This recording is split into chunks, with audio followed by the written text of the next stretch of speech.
What really happened with your host, Mike Rivero. The history the government hopes you never learn. Here is your host, Michael Rivero. Welcome to our show today. It is Friday, end of the week here, January 6th, 2017. And boy, it is a busy, busy news day. We've got a lot of stuff to talk about. The phone lines are open, 800-313-9443. Mike is in our control room, twiddling the dials and keeping us out of trouble. And, of course, the lovely Lady Claire will be joining us in hour number 3 of our show today. Now, obviously, the big news, it's all over the media right now. There's been a mass shooting at the Fort Lauderdale airport. Apparently, this gunman just walked into a baggage claim area and started shooting in all directions. He was not trying to shoot anybody specific. He just emptied his gun, reloaded, continued shooting. Police didn't show up to arrest him until after he'd run out of bullets. And I'm looking at all, 5 dead, 8 more evacuated for injuries. And if just one of those people had been allowed to be carrying concealed, there'd only be one death, and that would be the shooter. Now, the shooter's been identified already as a gentleman named Esteban Santiago. He's born up in New Jersey. And the interesting thing is he was carrying a military ID. And a lot of people are scratching their head about that one, and nobody's really sure what's going on. There's no talk about motive, but there's still going on, and it's absolutely dominating the media coverage, which probably a good thing out of that is they're not covering those Senate hearings about the Russian hacking anymore, because those aren't going too well, because every time one of these intelligence officials comes on out with another lame statement, it gets shot down, torn to shreds on the independent media, and they weren't really doing very well. So at least they can say, whoo, they're not paying attention to us anymore.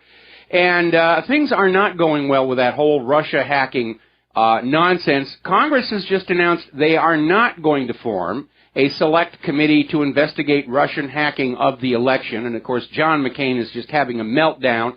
He's saying, I will not sleep until we have, started war with Russia. Well, okay, Songbird, here's your rifle, here's your parachute, here's your day-glow orange jumpsuit left over from the CIA's torture centers, and we'll call Putin and tell him you're on your way to whip his rear end all by yourself here.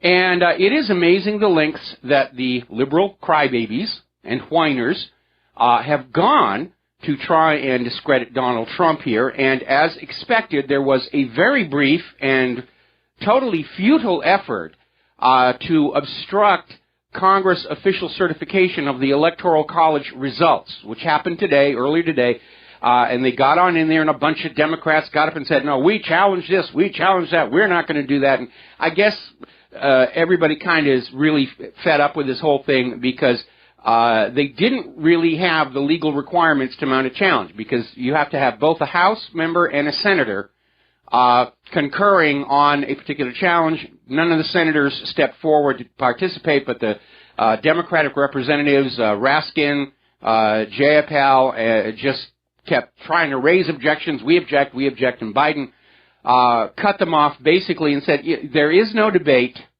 If it's not signed by a senator, the objection cannot be entertained. And then he said, it is over, which triggered cheers and laughter in the room, including House Speaker Paul Ryan. Now, this kind of behavior is an insult to the millions of Americans who voted for Trump. It's an insult to all Americans to see our so-called political leaders behaving like such children. And it also proves that the Democrats are no longer the party of the people, if indeed they ever really were. And they've become a bunch of undemocratic sore losers who believe that lying and cheating are their divine right, and if they don't get their way, then it'll be followed by riots and all this other stuff. So as far as the letter of the law and the Constitution is concerned, Donald Trump is the next president of the United States of America. All we have to worry about now are the non-legal means of keeping him from the office, and I'm sure everybody's paying very close attention to that. They are predicting 1 million people at least will be showing up for the Trump inauguration. The people trying to organize protests of the inauguration are claiming that they'll get 200,000 to show up. I seriously doubt that. I seriously doubt there will be that many protesters up there at all. Besides, if they're up there protesting, then they don't get to go to that big star-studded gala down in Florida that's taking place at the exact same time. And I'm going to make a prediction that that one craters as well. Nobody's going to tune on in. And still, the liberal media is out there just doing everything they can to attack Donald Trump. He's not even in the job yet, and they're after him. And over at MSNBC, Rachel Maddow was joking that if she could ever get Donald Trump on her show, her first question would be whether he plans to send her to a camp. Ooh, we're bringing back the camps. And, of course, George Soros is still out there screaming, Donald Trump is a dictator and a threat to the New World Order. George, what do you think the New World Order is, if not a global dictatorship? Look at the European Union and what a dictatorship that turned into. And I'm sure George is out there saying, well, his dictatorship is bad and my dictatorship is good and I spent billions of dollars for my dictatorship and how dare he get in my way? Anyway, we're going to do a shout-out to our on-air affiliates who are just rejoining our network. And the media is still at it. They're still out there. Oddly enough, former NPR news host Michelle Norris is out there claiming that Trump's slogan, Make America Great Again, is really a deeply encoded message that signals to white people that people of color will be sent to the back of the line. This lady's on serious medication, or if she's not, she ought to be. Because, I mean, this is just utterly, utterly ridiculous. Now, the House has already passed a bill that will literally undo the last 60 days of Barack Obama's rules and regulations. It has to go to the Senate now, and I'm sure they'll just kind of let it sit and debate, and they'll have a final vote on it somewhere around the 20th of this month.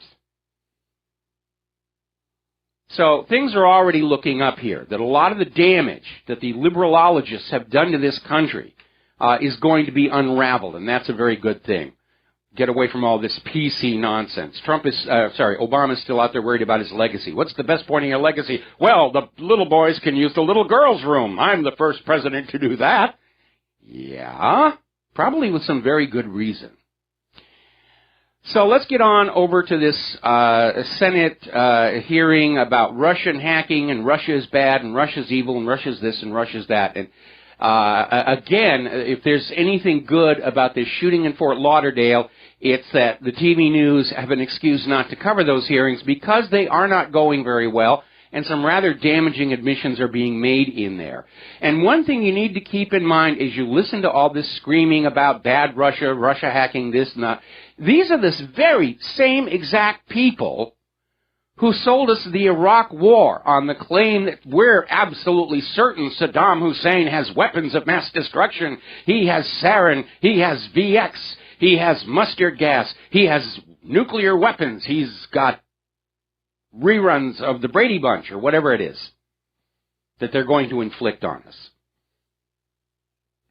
Now, the Director of National Intelligence, soon to be retired Director of National Intelligence, Chief Clapper, took a swipe at Trump and Julian Assange. You know, how dare you question us? And basically chastised verbally President-elect Donald Trump for disparaging the intelligence community. And we all remember the last president who disparaged the intelligence community. It was John F. Kennedy. Now, this story about the DNC servers is getting more and more interesting. Yesterday, we reported that the FBI had not actually done a forensic analysis on the DNC servers following the supposed hack by Russia. Then we found out that the Democrats refused to let the FBI look at the servers to do a forensic analysis to see who had actually broken in there. And instead, the Democrats insisted the FBI accept the word of an outside contractor, which turns out to be a gentleman from CrowdStrike, the exact same company that published that initial report saying, oh yes, it was Russia. And it turns out CrowdStrike's chief technology officer and co-founder, Dmitry Alperovich, is a fellow at the Atlantic Council, an organization closely associated with Ukraine. And looking at the Atlantic Council's publications and so forth, their main policy goal appears to be confrontation with Russia. So this outside contractor is part of the problem, part of the group that's trying to start a war with Russia.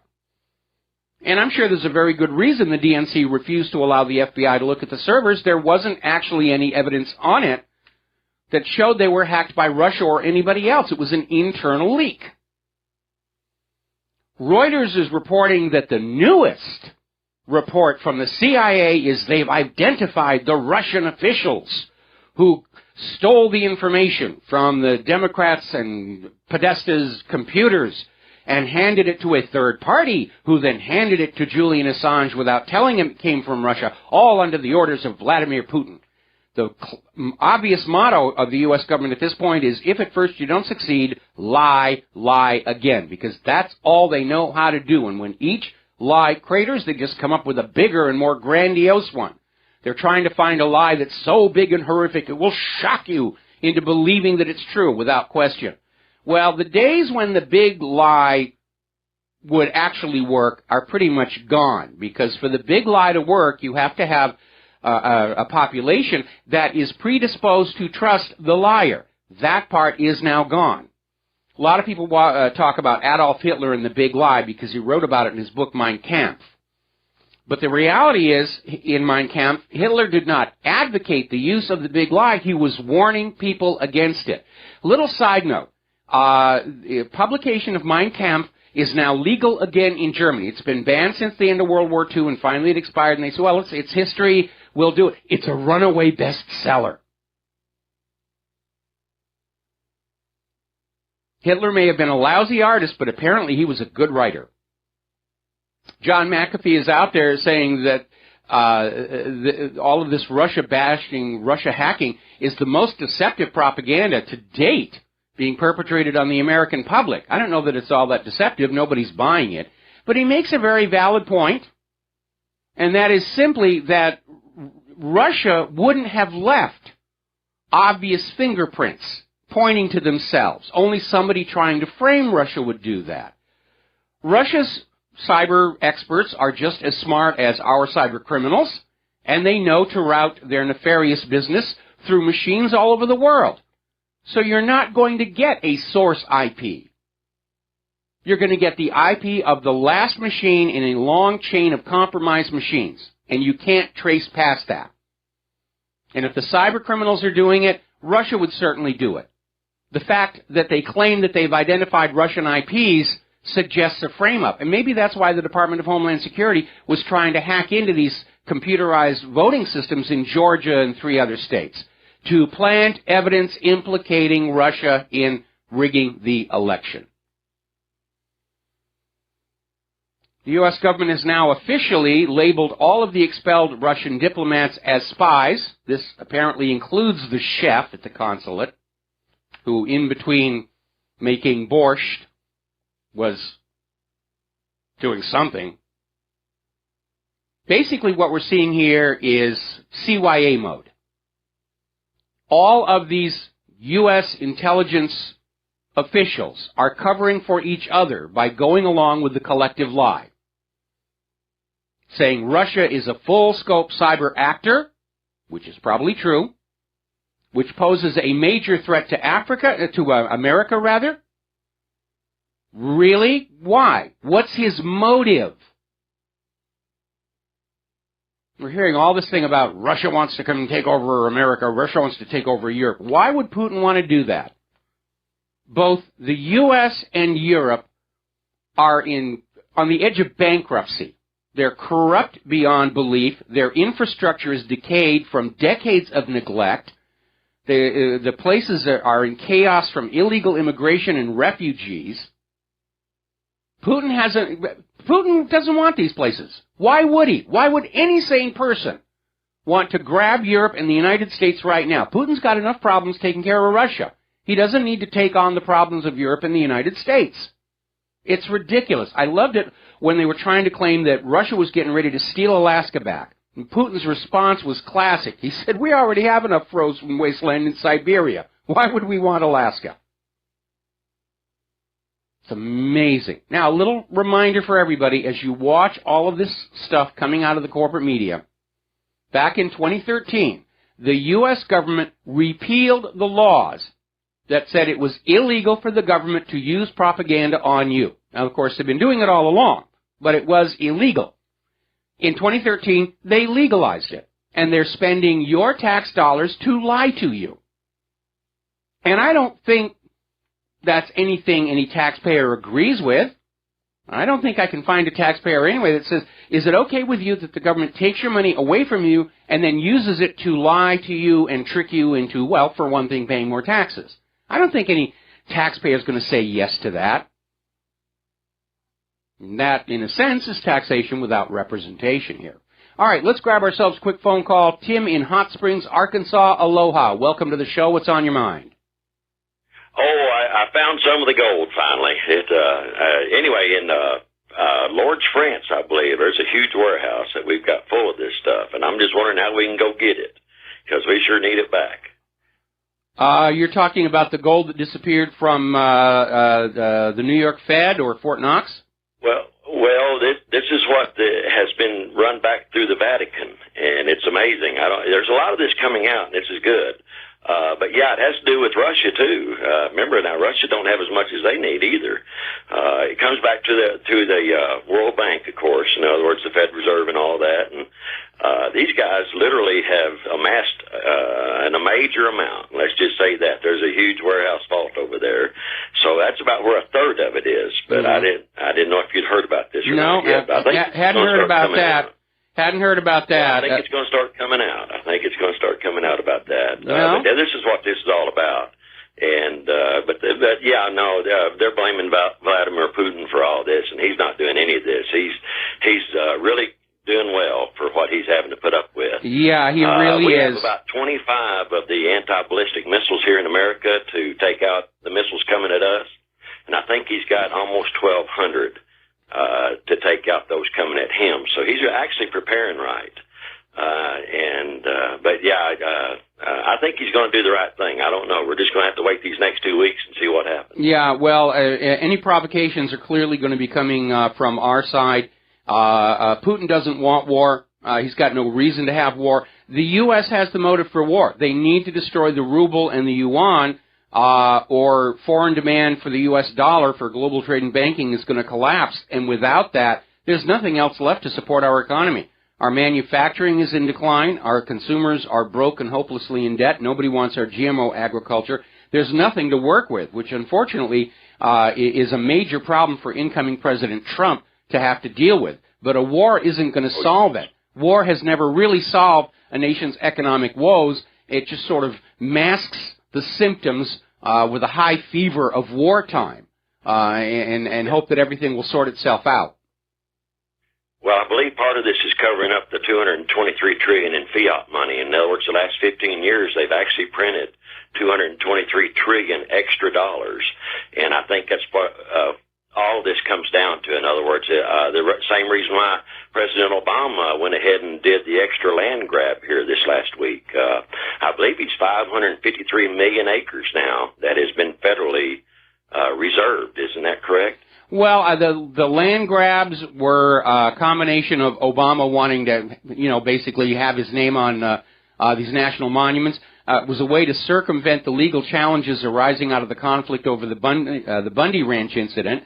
And again, it locked away natural resources from the American people, making us dependent on foreign suppliers who also happen to be good political campaign donors and so forth. Anyway, listen, Tim, got to let you go. Got to take a break for commercials. Thank you for the call. We'll be right back.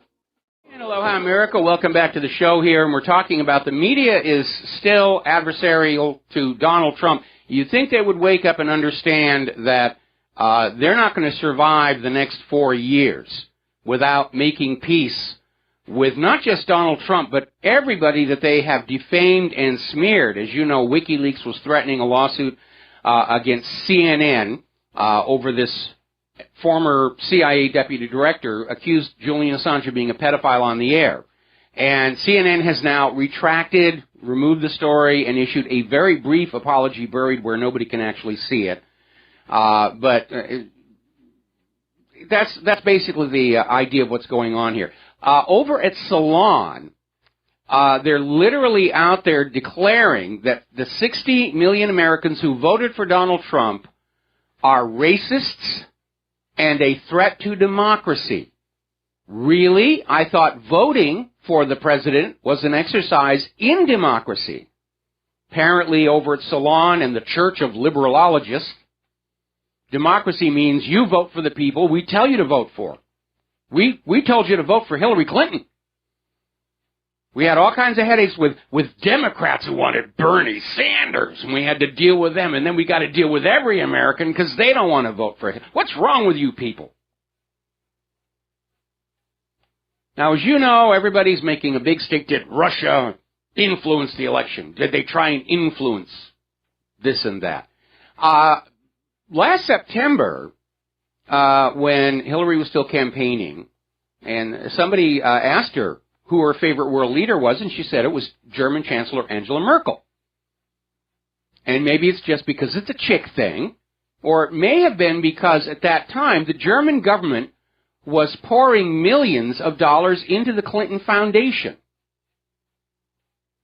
at the cost of the German taxpayers, who are also being asked to pick up the debt slack for the other member states of the European Union, as well as pay for all the social net safety net for all those refugees coming on in there. Apparently, about $5 million. Now, Die Welt actually posed the question, was Chancellor Merkel trying to influence the outcome of the U.S. presidential election? Nobody's making a stink about that. Apparently, it's okay if Germany wants to influence the U.S. elections and politicians. It's okay if Britain or France or Saudi Arabia or especially Israel wants to influence the U.S. elections. That's just fine and dandy. But if Russia does it, that means war. We ran a poll on our website, a study in foregone conclusions. Do you believe the government's claim that Russia hacked the U.S. elections? 99% no. And for those who voted yes, I have to wonder, what the heck are they doing on my website? Probably monitoring it for various sundry groups and so forth and so on.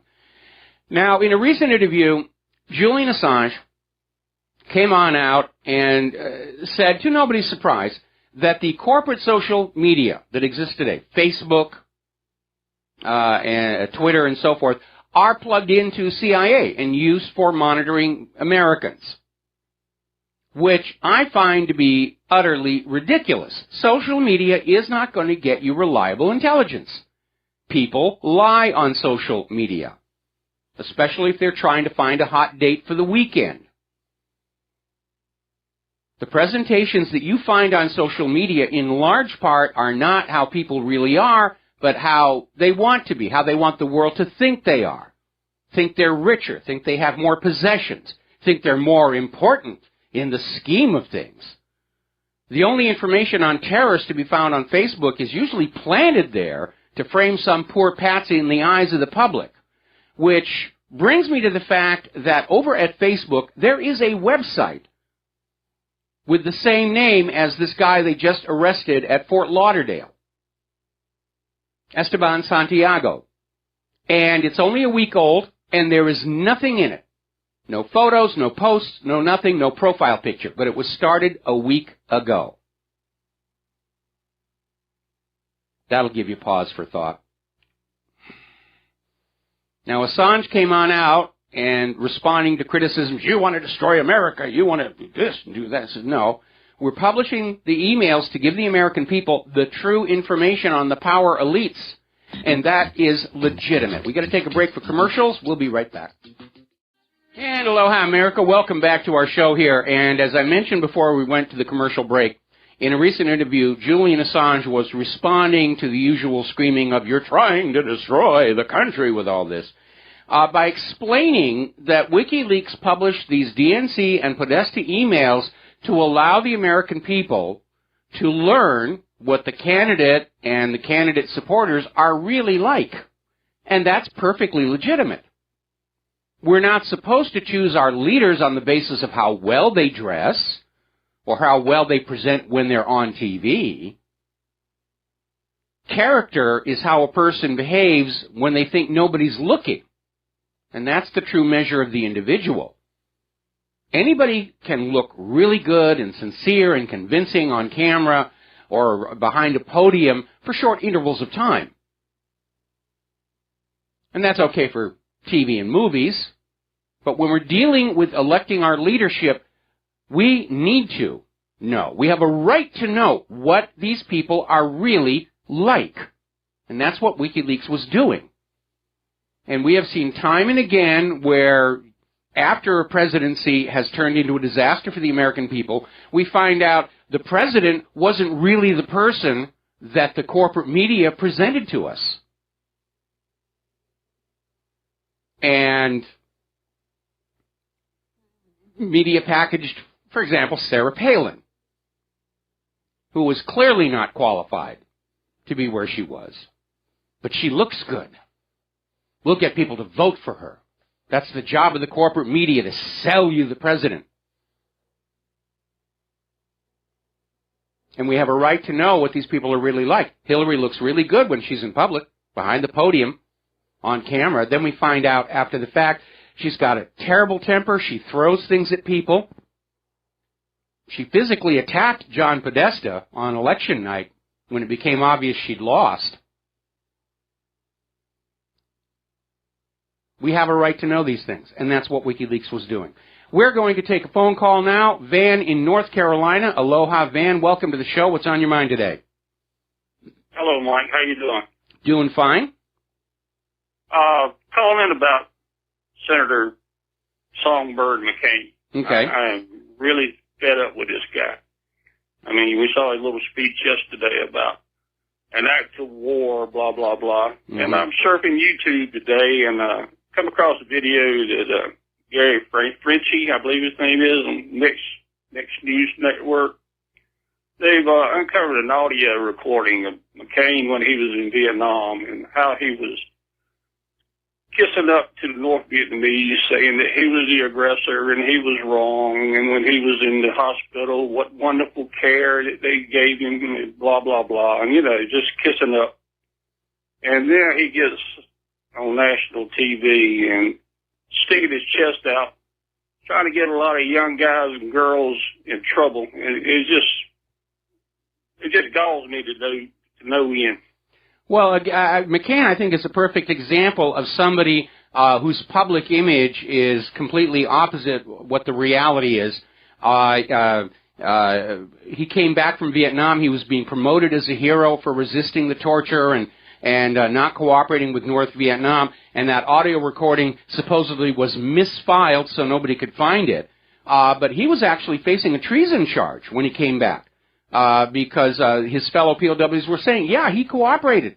The North Vietnamese treated him great. They gave him a nice room and good food and everything because he was making these recordings for him.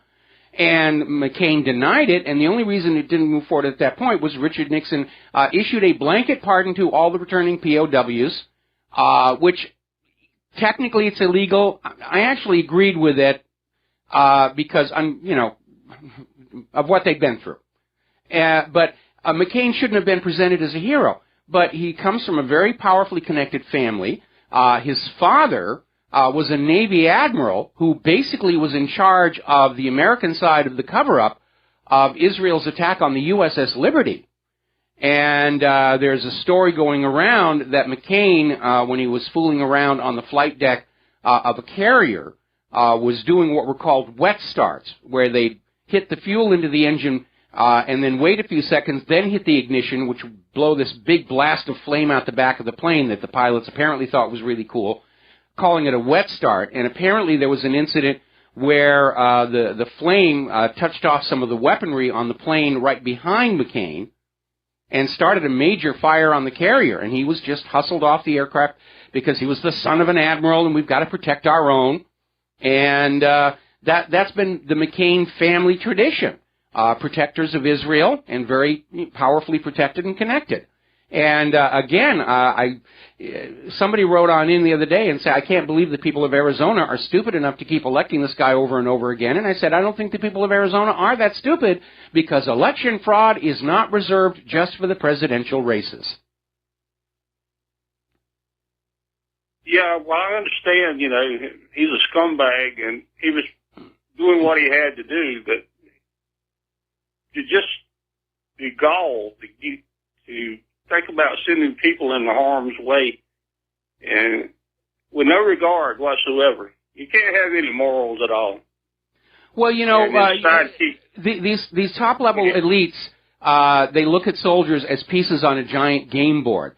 Remember what Henry Kissinger said, and I'm paraphrasing here, military men are just dumb, stupid pawns to be used for foreign policy. And, it's expected. They're going to be killed, they're going to be crippled, that's what they're there for. And it's certainly a very cold-hearted attitude. But people with that attitude are the ones who rise to the top, because they're willing to sacrifice others to achieve their own ends. Yeah, I'm 65. I didn't go to Vietnam myself, but I had friends get killed over there, and it's just a detriment to their memory that something like that came back. I absolutely agree. But McCain was cooperating with the North Vietnamese. He wasn't treated anywhere near as bad as his public legend claims that he was. And a lot of the POWs who were there with him, when they try and speak out, they're silenced. Right. Changing the subject real quick, did you see the CNN video where the reporter was laughing about the 18-year-old, and they switched the camera to her real quick, and she changed her expression? You're talking about the incident in Chicago? Right, where they were torturing an 18-year-old kid that was mentally handicapped. Yes. They had a CNN reporter that she was off camera while they were showing the clip, and she was laughing. And when they switched the camera back, they caught her laughing before she realized the camera had switched back. And then she switched back to her serious mode. There are there's a lot of videos like that. There's the one where they caught Bill Clinton coming out of Ron Brown's funeral, and he's laughing and joking, and he spots the camera, and he instantly goes into tearful mode. And then there was the one about the supposed father at Sandy Hook coming out to be interviewed, and he's laughing and joking, and then he gets over there, and you see him go through this actor's exercise to get down and looking sad and be upset and traumatic. And these videos get out there, and they're just absolute visual proof that all of this stuff coming out of the corporate media is just a total con job. Yeah, it is. And, well, you do a great job, my man, and you keep up the good work, okay? All right, thank you very much. I will certainly do that. Thank you for the phone call. We're going to let you go. Now then, as you know, in the course of this whole war between the corporate media and the independent media, the corporate media is trying to get on this idea of the fake news and how they should be allowed to determine what is real and what is fake, and Facebook's pulling together these groups that are going to be the impartial arbiters of what's real and fake news, and of course they're all liberal organizations. Snopes was a huge embarrassment to them.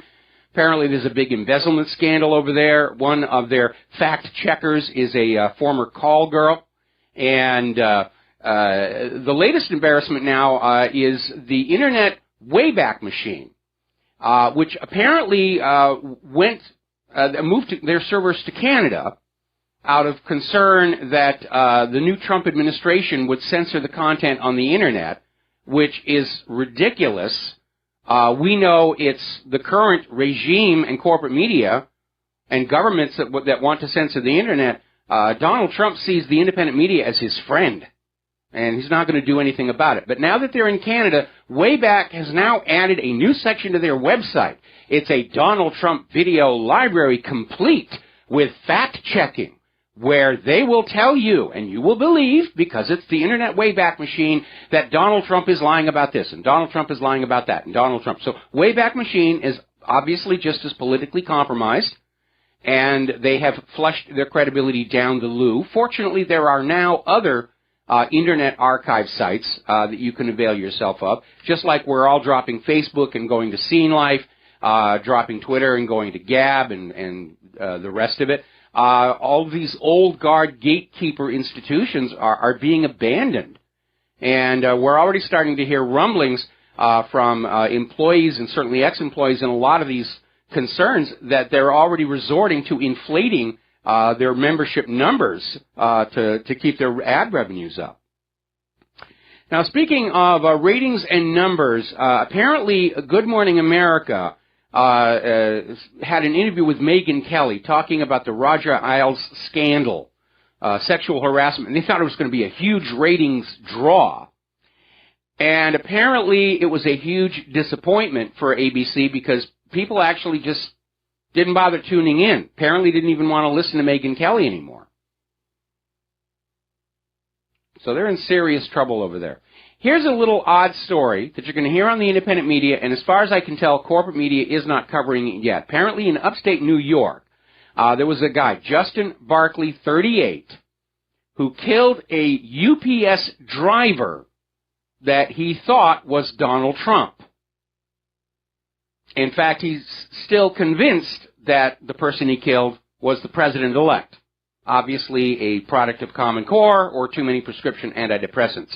But this idea of somebody killing somebody he thought was Donald Trump, you think would be big news, but it isn't. Now, Donald Trump is on Twitter again, communicating directly with you, the American people, and he's asking a very cogent question. Just how did NBC get this exclusive look into the top secret report that was presented to Obama supposedly about the Russian hacking the election? Who gave them the report and why? Well, politics as usual, but there's another situation. Nobody at NBC is cleared to look at that material. Some of it supposedly is special access compartmented. Whoever gave NBC that report is now technically guilty of espionage. Title 18 violations. Now, getting on back to that horrible incident in Chicago on the video, Obama is basically dismissing it, saying, nothing. Race relations aren't getting worse. They've gotten horribly worse this last year. And it's all because of the intentional race baiting and fanning up of racial tensions of setting blacks against whites as part of the Hillary Clinton campaign and as part of the campaign of keeping the American people fighting with each other rather than uniting together and realizing that the real cause of all the misery the people of the United States are suffering comes from Washington, D.C. It's an old trick. They've played it before. Back in the 1960s, the FBI ran an operation called COINTELPRO. And one of the things that it did, and it was all illegal at the time, was to deliberately try and fan up race hatred between whites and blacks, because whites and blacks had been getting together in opposition to that war in Vietnam. And they didn't want the American people standing up and demanding an end to the war in Vietnam, so they said, well, we'll just turn them against each other. And they played all kinds of dirty tricks, one of which was the infamous Black Panther coloring book. This was a coloring book. It wasn't even really a good coloring book. It was more sketches as opposed to enclosed zones that you would color in, but you get the idea. And this was something supposedly the Black Panthers had created and were giving to inner city children, and it contained these horrible pictures of blacks killing whites, and all the police officers were drawn as pigs, and it was very inflammatory. And amazingly enough, I was living in West Covina with my parents at the time, very white neighborhood, and we got one in the mail, and I couldn't figure why did somebody send this to us? And the corporate media was out there saying, oh, the Black Panthers did this. And then in the 1970s, the COINTELPRO scandal exploded, where these individuals literally broke into an FBI office and got the files of COINTELPRO and leaked them to the media, showing that the FBI was engaging in all of these black operations that had nothing to do with crime, nothing to do with terror, everything to do with suppressing Americans' right to freedom of speech and expressing their concerns about the war in Vietnam. And buried in those records was the revelation that the Black Panther coloring book was a product of the FBI. Your tax dollars at work. Congress was forced to hold hearings because the exposure of this modern-day Gestapo in the middle of our country, operating apparently with the blessing of the entire U.S. government, brought the U.S. government to the edge of illegitimacy. And so Congress got all huffy and puffy, and they passed a bunch of laws saying, you FBI can't do this anymore. And then during the Clinton administration, those laws were very quietly rescinded. Just like in 2013 where they rescinded the law against using propaganda on the American people, which tells you the direction the U.S. government has been going.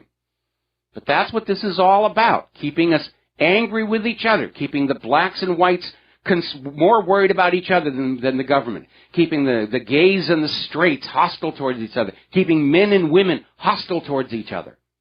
So they're not looking at what the government is doing. Divide and conquer. They were doing it back in the 1990s with the militant feminism. And they're doing it again today.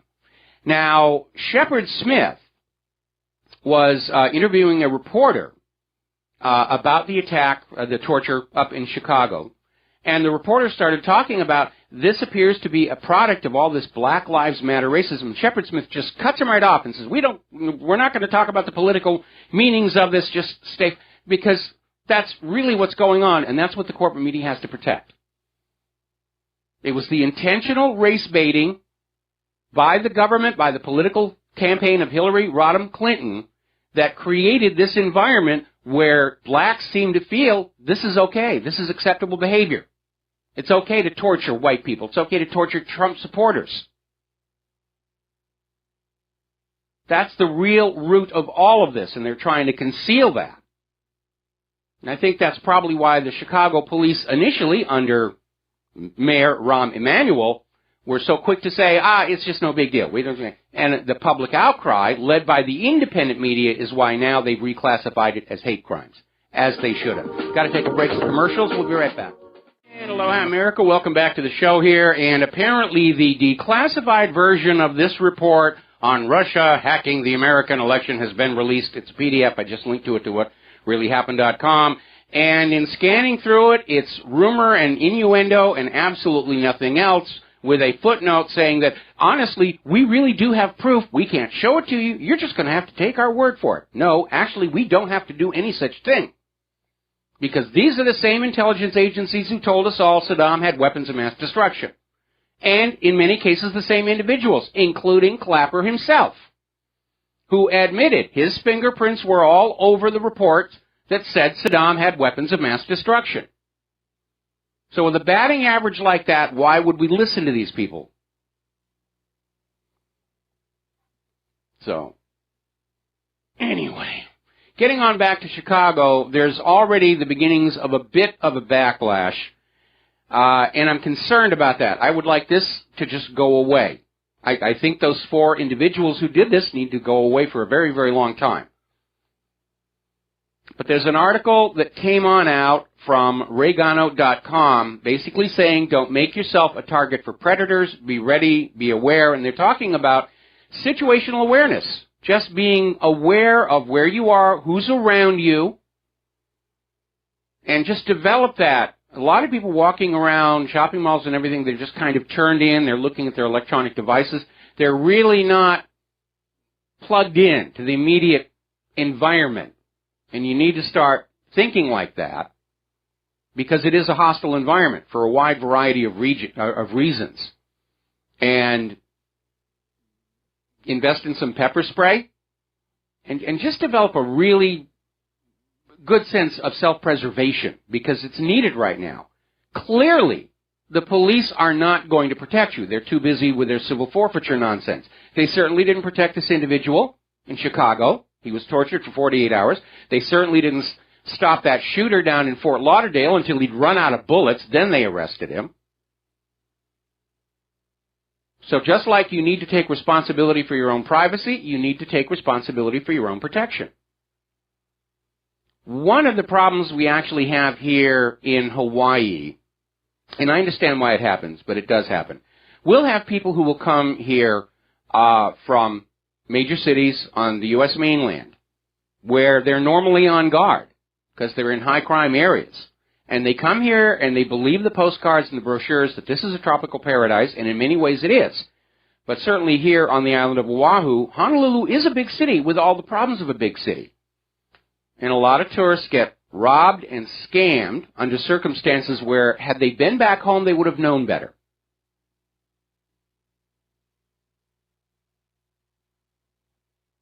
Now then, let's turn to the war zones, emphasis on the plural.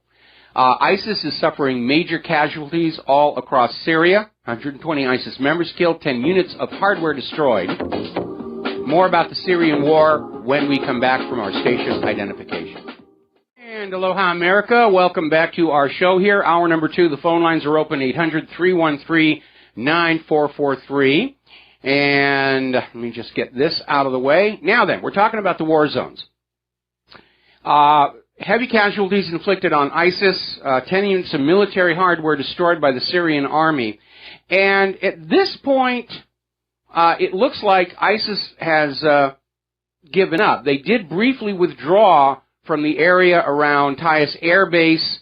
Apparently they regrouped and are trying to go back in there, but the Syrian army is holding them at bay. Certainly it looks like right now Vladimir Putin has decided that the war in Syria is pretty much over because they're starting to pull some of their forces out of Syria, and they have ordered the aircraft carrier, the Admiral Kuznetsov, and its battle group to head back to their home port in Severomorsk. Now, this could be because Putin thinks the war is over, or Putin may be aware that the U.S. is trying to provoke a war with Russia and is going to get Russia's forces out of the Syrian theater in order to forestall that. Remember, Putin's a chess player. He thinks things through very, very carefully. Our political leadership is all about poker and hearts and bluffing and bluster and chest thumping, which is why our foreign policy has been such a disaster for decades here. Okay, we're going to go ahead and grab a quick phone call from Brian in Georgia. Aloha. Welcome to the show. What's on your mind?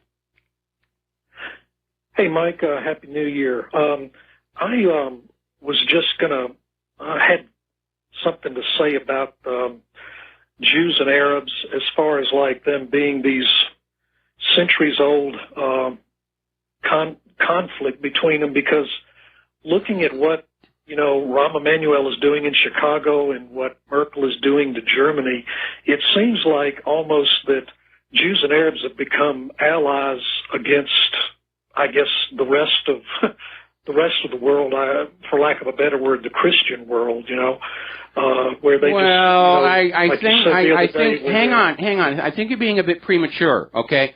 First of all, throughout history, alliances are always changing. Okay, and what was true today is not necessarily going to be true a year ago. During the 1400s, 1490s, 1500s, during the time of the Inquisition, when Jews were being persecuted by the Christians of Europe, the Arabs willingly took them in. And Jews and Arabs lived peacefully all across the Middle East for quite a long time. Until some political leaders decided, I can make more money and gain more power by turning these people against each other. And so what the FBI did to blacks and whites in this country in the 60s, what they tried to do again last year, you're going to see that throughout history, where you'll have a group of people who are living together in peace and harmony, and somebody's going to come along and start whispering in ears about, how those people over there, they're really evil. They're coming to steal your money or your sheep or your women or whatever, and then they'll go over the other side and say, these people are starting to really look at you kind of funny, and if I were you, I'd buy some weapons, which I will loan you the money to do. And so it's a drastic oversimplification to say that Jews and Arabs have been at each other's throats for all this time. What I find really amazing is that Christians and Jews and Muslims would be enemies in the first place, because all of those religions go back to a single point source of Abraham.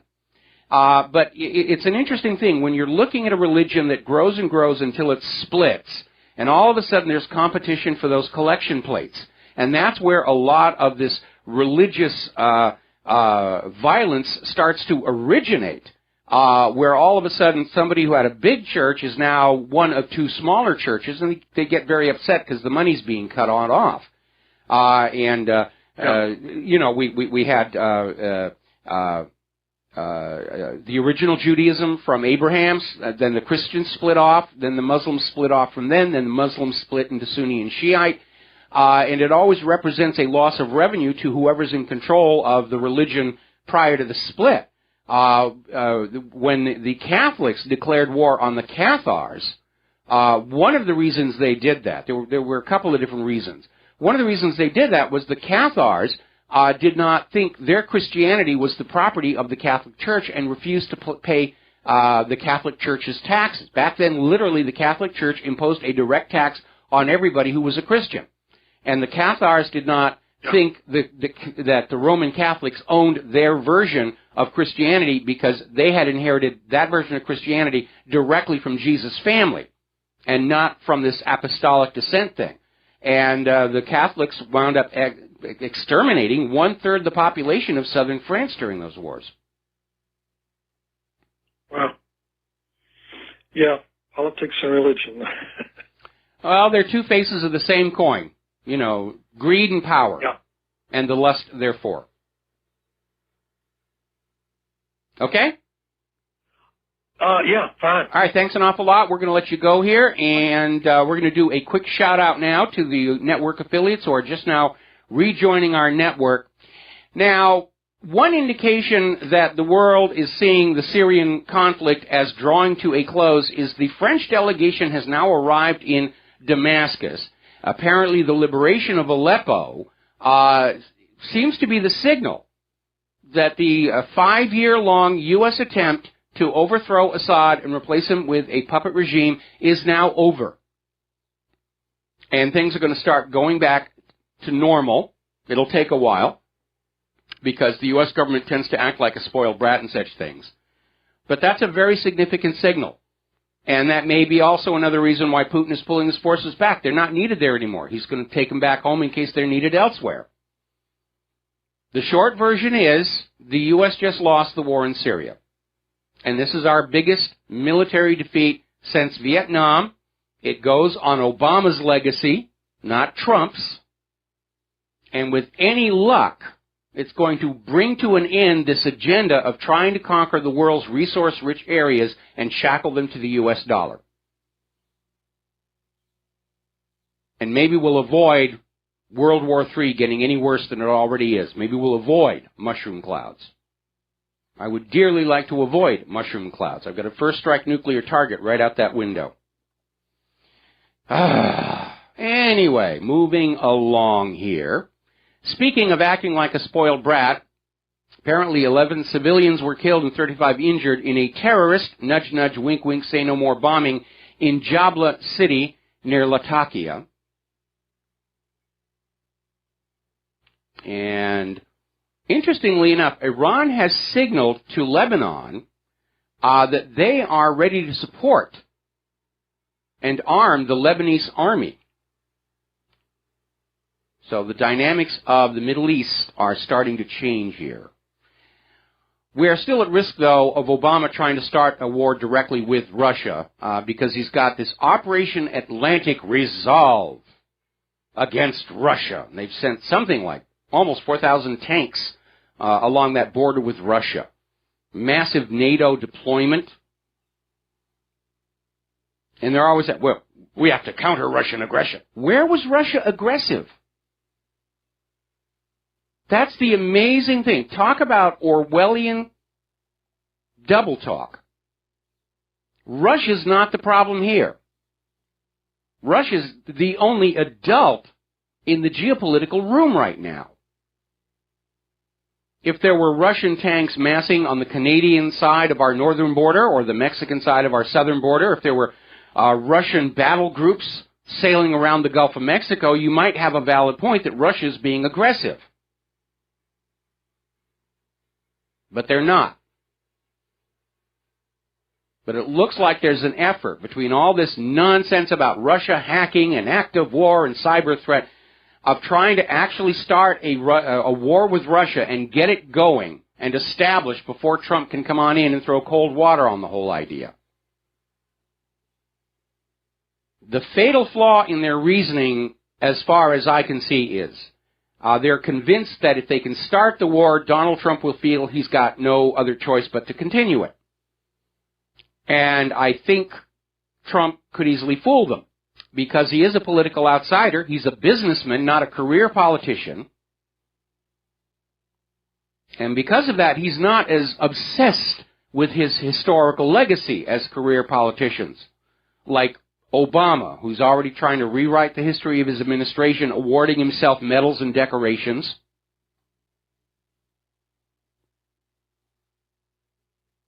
Trump could get into office and call up Putin and say, let's knock this off. And Putin's going to say yes immediately. Neither one of them want a war. They've got other things to deal with.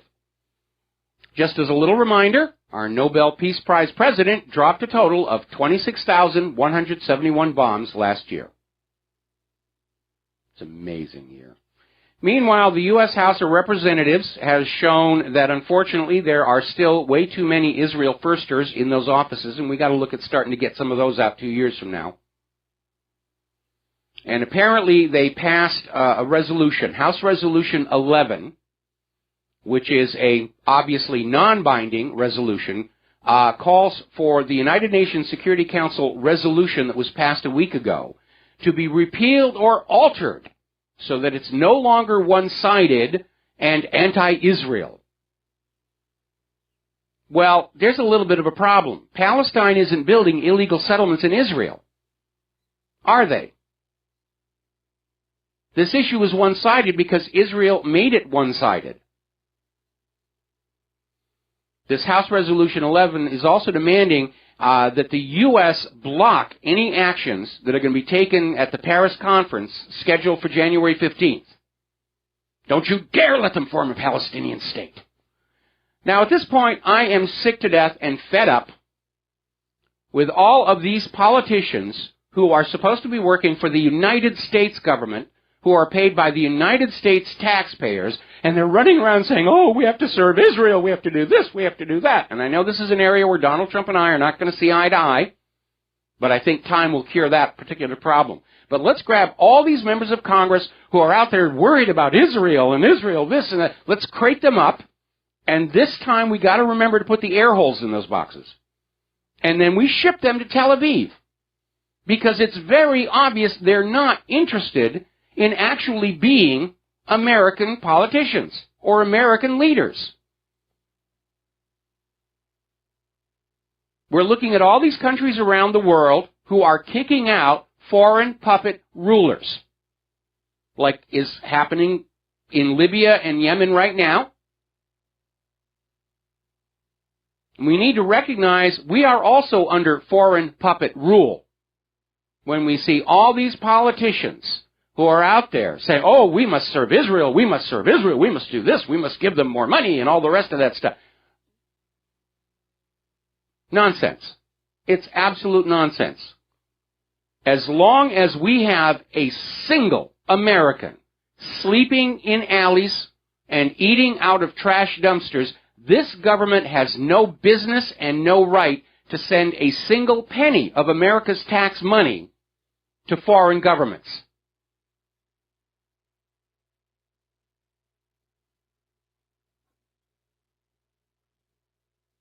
We're going to take a phone call. James in South Carolina. Aloha. Welcome to the show. What's on your mind? I got a question about gold. Yes. Back in 1971, that's a long time ago, when Nixon took us off the gold standard. Yes. Did he have an option from doing that? I mean, it doesn't look like to me there was anything else he could do. No, he was pretty much cornered. There really wasn't anything that he could do because the Federal Reserve, which is not actually a part of the government, was not constrained or did not feel they were constrained by the Bretton Woods Agreement to not overprint dollars. And when France decided that they wanted to send back that huge stack of paper dollars they had and change them for gold at the agreed upon price of $32 per ounce of gold, Nixon looked in Fort Knox and realized they couldn't even begin to cover that. And so the only thing they could do was to delink gold from the dollar, which was actually something the bankers wanted to happen anyway, because they didn't want any ties between their imaginary money and some kind of a fixed commodity, because it limits their ability to just create new money out of thin air. And it did upset the world markets. It was called the Nixon shock. And the major crisis it provoked was that those countries that had loaned money to the U.S. government or were about to were all of a sudden very concerned that there wasn't enough gold to cover the collateral obligations of the United States. And so at that point, Richard Nixon formed the Environmental Protection Agency, which their real purpose, under the guise of saving the environment for the future, was to start grabbing huge chunks of land, which is illegal under the Enclave Clause of the Constitution, and lock them away from the American people, including their mineral resources, to pledge as collateral on government borrowing. And now the federal government owns about 1/4 of the entire nation. And they're not supposed to do that. It's unconstitutional for them to do that. But that's been the real purpose, and they hide the scale of the land theft under all these different named programs: heritage rivers, wilderness zones, roadless areas, wetlands, and so forth and so on, so that when you look at any one of these programs, it doesn't look like they've grabbed all that much land. But when you put it all together, it's almost 1/4 of the nation now. And, of course, Obama has just added to that with these massive national monuments he's declared. And how is that secured? How is what secured? The land. I mean, if somebody wants to, they can't reclaim gold. How do they reclaim the land or the minerals? I mean, has this ever been done? No, it hasn't yet, because the U.S. has not yet defaulted. But basically, what it means is, in the event of a U.S. default, and unless somebody stands up and makes the case that the U.S. government acted in bad faith by pledging as collateral something they were not legally entitled to own, then the position of these other countries is going to be, well, we now own this piece of land in your country, and we're allowed to mine or drill or whatever for those natural resources. When Clinton created the Grand Staircase Escalante Monument, underneath it is a huge reserve of low-sulfur coal. Technically, Clinton actually violated Utah's statehood agreement by doing that. But if we're not careful, we're going to wake up one day as tenants on this land, because it's being taken away from us bit by bit by bit by our own government. And it is illegal and unconstitutional for them to do it, but they keep on doing it because the courts all work for them.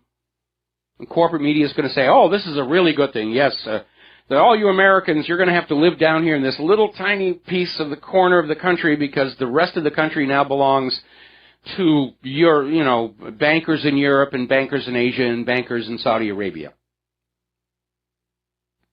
Well, would you say that the dollar now then, I mean, if it's secured with the land, it's not really a true fiat dollar, is it? It's something kind of a hybrid, is it not?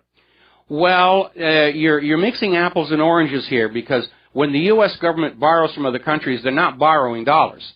They're borrowing other hard currencies that they use for trade and foreign exchange at whatever the current rates are. The U.S. paper dollar is backed up by Americans' slave labor, because the way the scam works is the U.S. Treasury, instead of printing up currency, prints up a Treasury bond. They send that piece of ink and paper over to the Federal Reserve, which then issues the equivalent as Federal Reserve notes, either real paper notes, which they actually contract back to the Treasury Department to actually print, or just by typing numbers into a computer. Now, the only thing that redeems those Treasury bonds are future tax revenues, which means every Treasury bond out there represents a promise by the U.S. government that they are going to take money away from you and give you back nothing in exchange for it. And that basically, when they take your labor and don't give you anything for it, that's slavery. And that's what backs up the Treasury bonds. The problem is they've overprinted the Treasury bonds as well. There's a Treasury bond bubble out there. There aren't enough Americans, even at 80 to 90% tax rates, to ever redeem all that paper. Maybe somebody thought flooding illegal immigrants and refugees into this country would create a workforce that could generate the revenues to make good on the Treasury, but most of these people aren't getting jobs. There are, in fact, a further burden on the existing taxpayers. And this is what I mean by people not really thinking things all the way through. And maybe they don't want to, because when you think about the long term of the United States, it's not a positive image. Anyway, James, got to let you go. Got to take a break for commercials. We'll be right back. And aloha, America. Welcome back to the show here. And I'm just checking in on the corporate media here. And, of course, everybody's talking about the shooting in Florida. These Senate hearings trying to blame Russia for waxy yellow buildup, or whatever it is they're trying to do, have vanished because they weren't working. And again, just going over the info, there's very, very little. Still no talk about what a motive is. Does it qualify as an act of terror? Seems like it. Now they're talking about whether or not Obama and the governor of Florida have spoken with each other. Why would this escalate to the national level? I'd like to know. Anyway, back to the economic news. Gold gained in all currencies in 2016.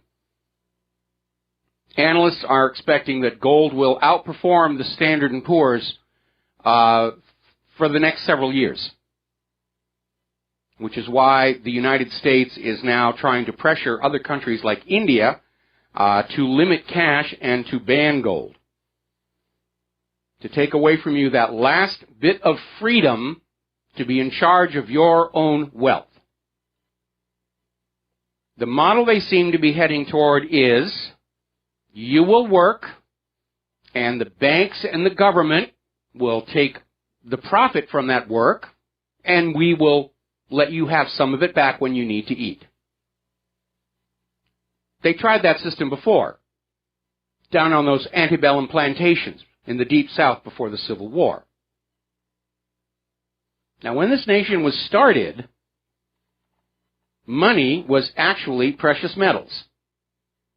The metal in the coins was the money. The paper notes were claim checks only. They used to say you can take this paper note to the bank and get its equivalent face value in lawful money, because the lawful money was that silver or gold or nickel coin. And once you had that and put it in your pocket, there wasn't a thing the bankers or the government could do to change its value. And all that went away shortly after John F. Kennedy was assassinated, when they took the silver out of the coins and declared the ink and paper note to be the money and not a claim check anymore. And that transferred control over the value of the money in your pocket from you to the bankers and the government. But you still have the option of taking the money out of the bank or the stock market and putting it in your pocket or burying it in the mayonnaise jar out by the pineapple plantation. Now they want to take that away from you. There is a record 95,102,000 Americans not in the labor force. That's an 18% increase since Barack Obama took office. So Obama cannot say, in fact, that there was any kind of an economic recovery during his 2 terms in office. Yet the official government unemployment numbers are still in the single digits. It's magic. We're going to take a phone call. Andy in Texas. Aloha. Welcome to the show. What's on your mind? Aloha, Michael. We're kind of living in an illusion society right now, whereas you and I, we like to believe that the Constitution has any bearing on what we're doing in this world right now, and yet it doesn't exist. It just simply doesn't exist. I mean, try to take a constitutional argument into a courtroom and see how far that gets you. I've done that. I've defended myself in court before, and they just continue to interrupt you every time you bring up any kind of constitutional event. And caution,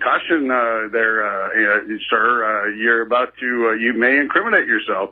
And then they stop you several times. I mean, I was on a Fourth Amendment plea with these guys, and it had been violated. Obviously, it had been violated, but they just kept cautioning me. They kept interrupting me. Well, we know. Okay, I'm sorry to cut you off, but we're about to hit a commercial break. We know the courts are corrupt and everything, but the Constitution still exists as long as we, the people, say it is still the law of this land, and I will not obey or support any government that is not in compliance with that Constitution, and neither should you. Thank you for the call, Andy. We've got to let you go and take some commercials. We'll be right back. And aloha, America. Welcome back to the show. Here we're going to take a quick phone call, and then we're going to close the phone lines for the next half hour because I've got a lot of news to get through before the Lady Claire joins us. Brian in Illinois, aloha. Welcome to the show. What's on your mind? Yeah, I would like to bring up a subject that's talked about much, and that's the institutions. By that I mean these federal agencies and security agencies and all those groups that are so now, I think, have gone rogue. And all of them, they're out of control. And whatever good they used to do, if there was any, I don't think the bad that they do now, the destructive, and it's really destructive effects of these agencies are now they've become powers within themselves, and the political power is I mean, 150 years ago or 170 years ago, you had men like John C. Calhoun. Whatever position that he took, he was kind of the center of it, and that doesn't exist today. What you have now is the Defense Department, or the Pentagon says this, or the Army says that, and I'm not so much concerned about those groups as these intelligence agencies, the rest of these government agencies that are basically out of control. Okay, well let me step in here a little bit here.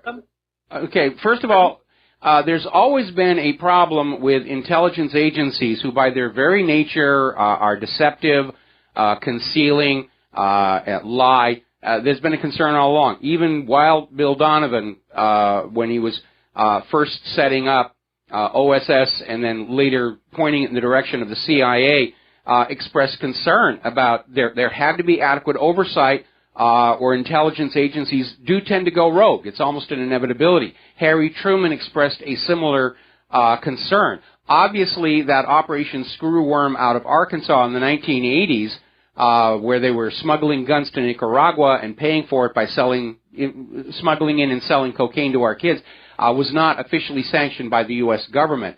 But in the current case, because of the ongoing coordination, I think the establishment, maybe they've got an attitude like a rock star, where we're out of this room, let's wreck the place before we go. It seems like there is a high-level decision coming down from Obama himself to get a war with Russia going before Trump can take office, in order to basically tie his hands and prevent him from bringing peace with Russia, peace with China. But the intelligence agencies do see themselves as set apart from people. And again, if you watch that movie Snowden, that Oliver Stone did, a big part of the film is telling how Snowden came on in with these very high ideals and noble intentions, and just as he saw this attitude within NSA of, who cares about the Fourth Amendment? We're here to spy on people, and that's what we do, and we're having fun, and it's cool, and we're high-tech. Or if you go back... well, there have been several movies on the same topic. But there is that elitist attitude when you're in one of these agencies. When J. Edgar Hoover, hang on a second, please. When J. Edgar Hoover was running the FBI, he literally called his own office at the FBI the seat of the government, because he had to blackmail goods on everybody with his secret files, which disappeared when he died or was assassinated. Nobody ever knows where that information went. Anyway, listen, Brian, I got to let you go because we got to close the phone lines. I got a lot of stuff to get through and only little time to get through it. So thank you very much for the phone call. And yes, the intelligence agencies do go rogue. Their very nature is being concealing, and very often they're working at cross purposes. We're talking about the economy. The U.S. car recession is spreading among the largest automakers. They may be screaming for bailouts yet again. Think about all the way back in 2008, where the collapse of the mortgage-backed security fraud started this huge economic decline. And what did the U.S. government do? They didn't jail the crooked bankers. They took trillions of dollars from the American people and they gave them to these banks that had done this fraud and caused the problem, So those bankers could then loan that money back to us at interest. Swell deal for the banks. And, of course, for those members of Congress invested in those financial institutions, it basically saved their portfolios. Now, had the government done exactly the opposite, if they'd gone after these Wall Street banks, taken trillions from them, and given them to the American people, especially those who were harmed by the real estate frothing, the predatory mortgages, the false foreclosures and everything, then Americans would have had enough money to keep paying their mortgage payments. There wouldn't have been a mortgage crisis. They would have had money to buy new homes. Wouldn't be a real estate crisis. They would have had money to go on down to the shopping mall and buy all kinds of products, hopefully made in America. Wouldn't have been a retail crisis. And they would have been buying new American-made cars that wouldn't have had to bail out the automotive giants. What the U.S. government did in response to the meltdown of the mortgage-backed security fraud in 2008 was absolutely the wrong thing to do for the good of the nation as a whole. All it did was serve the special interests, the rich and the powerful. And now, of course, if you look at the car commercials on TV right now, the deals are just amazing. If I actually had money, I would be running down to the dealership right now. But that's the problem. When you take all the money in a society and you pile it up on the elites, there's nothing left for the economy to function with. And that's where we are right now. It's all locking up here. Article we're looking out of the Organic Prepper. They're calling it Retail Apocalypse 2017. We've already been talking about how Macy's is going to be closing a whole bunch of stores. Sears is going to be closing Sears and Kmart stores. Hundreds of stores are going to be closing because, contrary to all the media hype and those staged sales riot videos where they have a bunch of actors screaming and beating each other up to get through the doors on Black Friday, the Christmas sales and everything, to get you all whipped up and say, you better get down here before the bargains are gone. It's all about pushing product. Nobody had money for this Christmas. Everybody was baking. I made you a banana bread for Christmas. Oh, I love banana bread. That's great.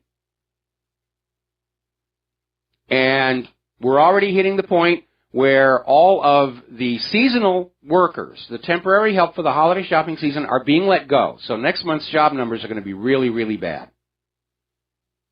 And thousands of non-seasonal, theoretically permanent long-term jobs are now being cut. Christmas is the most wonderful time of the year. January is the exact opposite. So let's take a moment here to talk about human-caused global warming. And apparently over in Boise, Idaho, they have set an all-time snow record. In fact, it beat the last record by 2 inches, but that last record was set in 1983. And then tied in 1985. And they just beat it. All-time record snowfall there. Meanwhile, Europe is really getting hammered. They're dealing with super cold weather. Temperatures are below zero, heavy snowfalls all over. Remember the other day we were talking about ski resorts in Montana had to close because it's too cold to ski. The wind chill factor was minus 40. You start at the top of that ski slope and shoos down, you're an ice cube by the time you reach the bottom. Remember what we were saying about Old Faithful Geyser in Yellowstone? The water coming out of that boiling geyser is freezing as soon as it leaves. It's a snow geyser.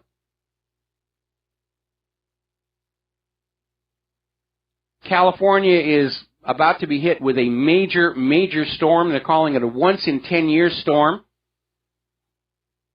And they're looking at major blizzards, along with the possibility of flooding and avalanches. So there's an article that came out over at dailycaller.com about the top 5 failed snow-free and ice-free predictions. And obviously that March 20th, 2000 prediction in the UK Independent, snowfalls are now a thing of the past. That was one of them. Ski resorts will go out of business. That was another one. Remember in 2009, the UK Met Office predicted a snow-free winter for Britain, and they got hammered. photos from space just showed the British Isles totally white. It almost looked like a painted globe rather than the real world. And all of the global warming people are on the defensive once again saying, well, one exceptionally cold and snowy winter does not disprove global warming. Except that we have had several record-setting winters in a row. And because the motto of the U.S. government and the corporate media is, if at first you don't succeed, lie again, they're still out there trying to say, the world is warming. You're warming the world. We've got to tax carbon. We don't care if it's freezing where you are. We're the government. We're the media. We know what's best. Now, over at Natural News, which is one of the independent media websites that has come under attack by the corporate media because they're telling the truth about things like GMO and vaccinations here. They published their list of the top 10 most outrageous science hoaxes of 2016. Human-caused global warming obviously made the cut, along with the Zika virus terror campaign. And it turned out Zika was no big deal, and they killed off millions and millions of honeybees in the process. Another one that was on the list was scientific political polling, which assured us all Hillary Clinton was going to win in a landslide victory.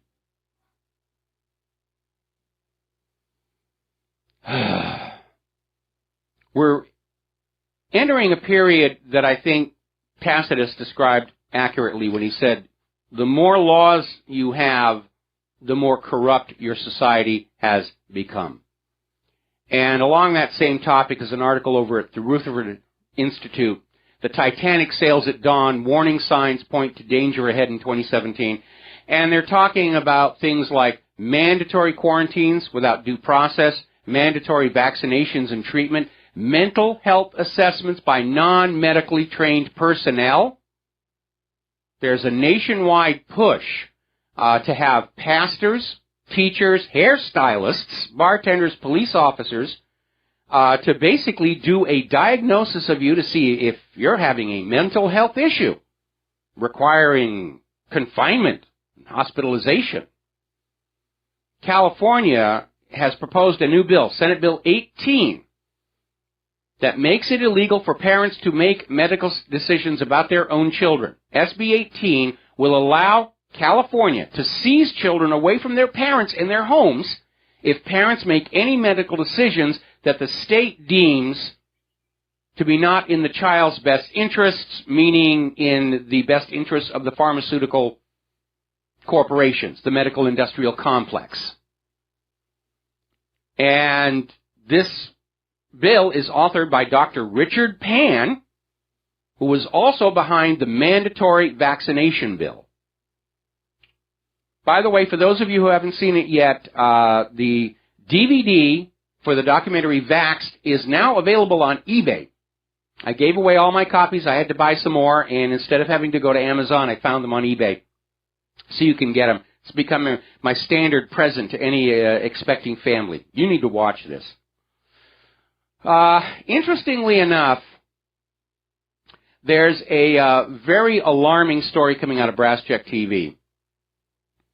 Apparently, seed libraries are now under attack. And you're probably asking, what's a seed library? Well, seed libraries are a very old tradition in farming country. We had them in New Hampshire when I was growing up.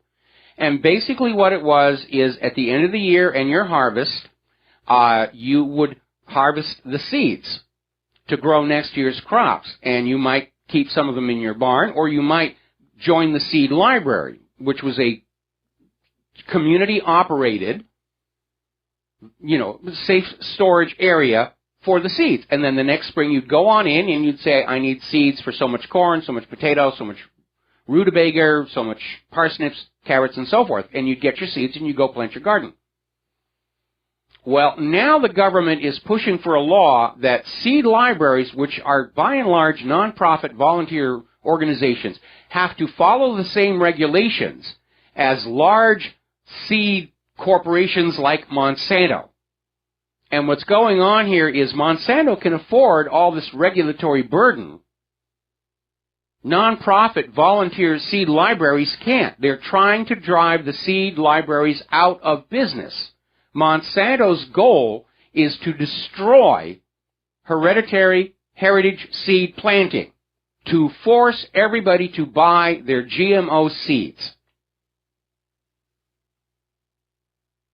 And certainly the colony collapse disorder, which some scientists have now linked to GMO pollen, is part of that business plan, because if you don't have honeybees, you can't pollinate your plants. And I think this is another case of not thinking things all the way through, because if all food production is dependent on Monsanto and their GMO seeds, and Monsanto makes a mistake, or they go out of business, how do we grow next year's food? The seed libraries are shut down. It's enforced dependence on Monsanto for food. It's enforced dependence on the banks to manage your money for you. And enforced dependence is slavery. 4 more government officials have been charged in Flint over the water crisis, bringing the total to 13.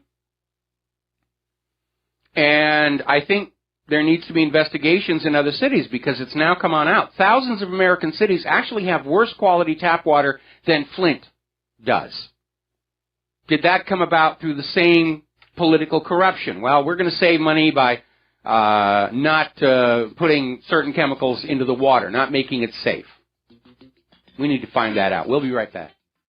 And aloha, America. Welcome back to the show. And the corporate media is now back to pushing this thing about Russia's undermining our democracy and denigrating Hillary Clinton. Well, Hillary Clinton gave them a lot to denigrate her with. Let us all not lose sight of a fact.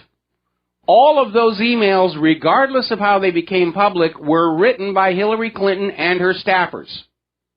They wrote those things. They said those things. They did those things. Nobody's ever denied it happened. They're trying to kill the messenger here, whoever it was, and now they're trying to claim the messenger is Russia. Now, this declassified version of the intel report that came on out it's basically making a bunch of assertions with no backing. That Russia had a plan to denigrate Hillary Clinton, that they were going to blah, blah, blah. And again, the hypocrisy is stunning when you realize the CIA has admitted rigging elections in 81 other countries. And they're still pushing this as hard as they can. One of our listeners actually wrote on in with a suggestion that the timing of the Fort Lauderdale shooting was fortuitous because it gave the media a reason to not report on Donald Trump's response to all of this Russian hacking propaganda. But don't worry, we'll pick up the slack here in the independent media because that's what we're here for. Now then, getting into a little bit of science news as we hit the top of the hour, the world's biggest space telescope may be in trouble. The Super Hubble, otherwise known as the James Webb Space Telescope, has failed its latest test. They were doing a vibration test to make sure the telescope could actually withstand the vibration of the launch, and sensors shut it down. Now, the telescope was not damaged. They're going to make some changes and continue the vibration test. I think it's a good thing they're testing thoroughly. They really need to. Remember when the Hubble first went up and they opened the camera and it was out of focus? It was a failure of testing. They had done 2 tests on the components of the optical system, one of which said there's a problem with the curve on the main mirror. And the other one said the main mirror is fine. And NASA just said, well, we're going to throw out the report that says there's a problem and we'll just go with the one that says it's okay. Same thing they did with the labeled release experiment results on Viking. And they got into space, it couldn't see, they had to launch a shuttle mission to fix it. So at least they're testing a little bit more thoroughly. The one thing they never did on the original Hubble, and they had time to do it because the Hubble's launch was delayed because of the Challenger disaster, nobody ever thought to just take the lens cap off of the completed satellite and actually look through it electronically, which would have shown the problem right there, but they didn't do that. We're going to take a real quick phone call before the top of the hour. Bob in Pennsylvania. Aloha. Welcome to the show. What's on your mind? Hi. Michael, I just want to tell you how much I like this show. Thank you. I can't tell you how much information I have gained since November 3rd. I was searching for somebody, because I met a guy at the laundromat, and he told me that I should get informed. I should look up. So I started searching around. I fell on your show. I've been watching it every day since. I got to tell you, I never knew. 95% of the stuff that you say, I never knew. Well, thank you. Well, when you live as long as I have, you'll know as much as I do. That's what happens. Oh, I don't know if that's going to work, but... All right, well, Bob, I got to let you go. There's the music. We got to take a break for our station identification, and we'll be back with the lovely Lady Claire. And aloha, America. Welcome back to our show, hour number 3, and the lovely Lady Claire is just now rushing in here to put her ears on. I'm going to pour her a little bit of water, and we'll get her microphone up here in just a little tiny bit. Meanwhile, I'm watching on the corporate media, and they're pushing this declassified version of the intelligence report, which, as I said before, it's all just assertions with nothing to back it up. And one of the assertions they're pushing is that Putin ordered a campaign to influence the U.S. election. And they've got nothing to back it up. And as I keep saying, and I even have a banner at the top of whatreallyhappened.com right now, this Russia hacked the election is the 2017 version of Saddam has weapons of mass destruction. That's exactly what it is. And I would like to ask you all to make that idea go viral. Share it on all your social media. Russia hacking the election is the 2017 version of Saddam has weapons of mass destruction. Because that's what it is. It's the same people. The same intelligence agencies, the same individuals, Clapper among them, who gave us that lie about the dire threat posed by Saddam Hussein, and it turned out to be completely junk. And this is just more of the same thing, because they don't really know how any other way to get what they want, other than lies, fraud, and deception. Okay, we're going to bring up Claire's microphone, and what is the first thing you want to talk about? Well, the first thing I want to talk about that has not been anywhere in the corporate prostitute media is that hundreds of U.S. tanks have arrived in Europe to support NATO anti-Russian buildup. Now, you learned on this site and from the radio show that we do have special ops forces in Lithuania. Now, this movement of tanks is allegedly in response to escalation by Vladimir Putin, who has been deploying nuclear-ready missiles in the Russian province of Kaliningrad, located at the heart of Central Europe. Allegedly, the Baltic states have become highly concerned about Russian military activity. And also, Mike, sometime during the spring of 2017, and we're already into January, NATO is expected to send battalions of 800 to 1,200 troops to each of the Baltic states and Poland. And this is one of the biggest NATO buildups since the Cold War. And, Mike, my question to you is, why would NATO be moving personnel and equipment that they don't intend to use? Well, when you go back and you look at the Cold War, that was all about arms and troops that you were never really going to use because it gave all the participating nations an excuse to plunder the wealth of their people, to keep them poor, which keeps them from being a threat to the oligarchs, and just spend it all on these weapons that were very expensive and they didn't have to perform because it was expected they would never be used. You need to understand that all rulers want to keep their people as poor as possible because that's what keeps them helpless. If you look throughout history, all revolution has emerged from the middle classes who had the extra disposable income to fund political parties, movements, if necessary, revolutions. And so all tyrannical regimes try and prevent that middle class from having enough money to pose a threat to the established order. And what's going on with that is that's why they want to bring the Cold War back. That's why after the old Cold War ended, after the collapse of the Soviet Union, and the American people said, well, great, we get to keep more of our money now. Oh, no. Now we've got the war on poverty, and we've got the war on this, and we've got the war on global warming, and the war on terror, and we have to keep taking money away from you and building weapons with it. And what I've noticed is every time the U.S. government declares war on something, it gets worse. Yes. It gets worse. This deployment does not augur well for peace in the region or the world. I have a sneaking feeling, and I'll get to that a little bit later, that the deep state is planning something very nasty in the not-too-distant future. I'd like to move over to the economy right now. And right now, a record 95,102,000 Americans are not in the labor force. Now, this number has grown 18% since Obama took office in 2009. Unfortunately, I did mention that during okay. All right. But that 18%, I mean, if he's going to talk about legacy, unfortunately, that's a big part of it. And did you talk about the Bureau of Labor Statistics and how they get to that 5-point-whatever unemployment figure? I didn't go into the details of it this time. Okay. What happens is that if a person has been out of work for 4 weeks and not gone on any job interviews because either the market is too tight or they just couldn't find anything, the Bureau of Labor Statistics just doesn't count those people. It's like those people don't exist. And that's pretty nasty. It is very, very nasty, but again, it's part of the maintaining of the illusion that everything is all hunky-dory, and you don't have a reason to be angry with the government. Just get worried about your neighbors. They may be different. We need to do a quick shout-out to our on-air affiliates who are rejoining the network. And what is your next topic? Anti-Russia fake news campaign rolled out across Europe, and now the EU is conflating Moscow and Russia as the sponsor of ISIS-Daesh. Talk about the pot. Oh, man. Okay. It's... The EU knows, and the leadership of the EU knows, that it's on its last legs.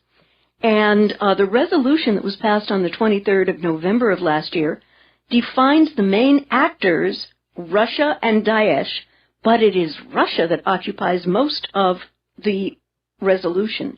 The document equates Russia with transnational terrorist and criminal organizations that have repeatedly engaged in a strategy of deliberate deception. Russia has a Death Star. Russia has a Death Star. Yeah. They have a laser beam thing. They've got all this terrible stuff. The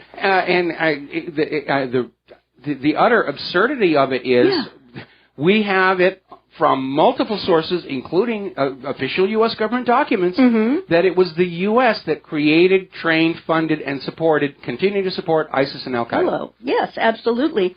So I've got a memo to the Eurocrats at the EU. With these accusations regarding Russia, you have really jumped the shark and become totally irrelevant and useless to the futures of the countries you allegedly represent. And to conflate Russia with ISIS? I mean, it's like these people have gone absolutely collectively crazy. You know, what they're doing is they're thrashing around. They're not getting traction with any of their accusations against Russia because we all remember Saddam's nukes, Assad's sarin gas, Lusitania not carrying weapons, and on and on and on and on. And so we're not listening. Every time they put out a piece of propaganda and it doesn't work, their only response is, well, let's say something even worse. Yes, and what these people need to do is collectively take their heads out of a very dark, unpleasant place and sniff a little sunshine. Russia is not the problem with the angst and agita that the people of Europe are feeling right now.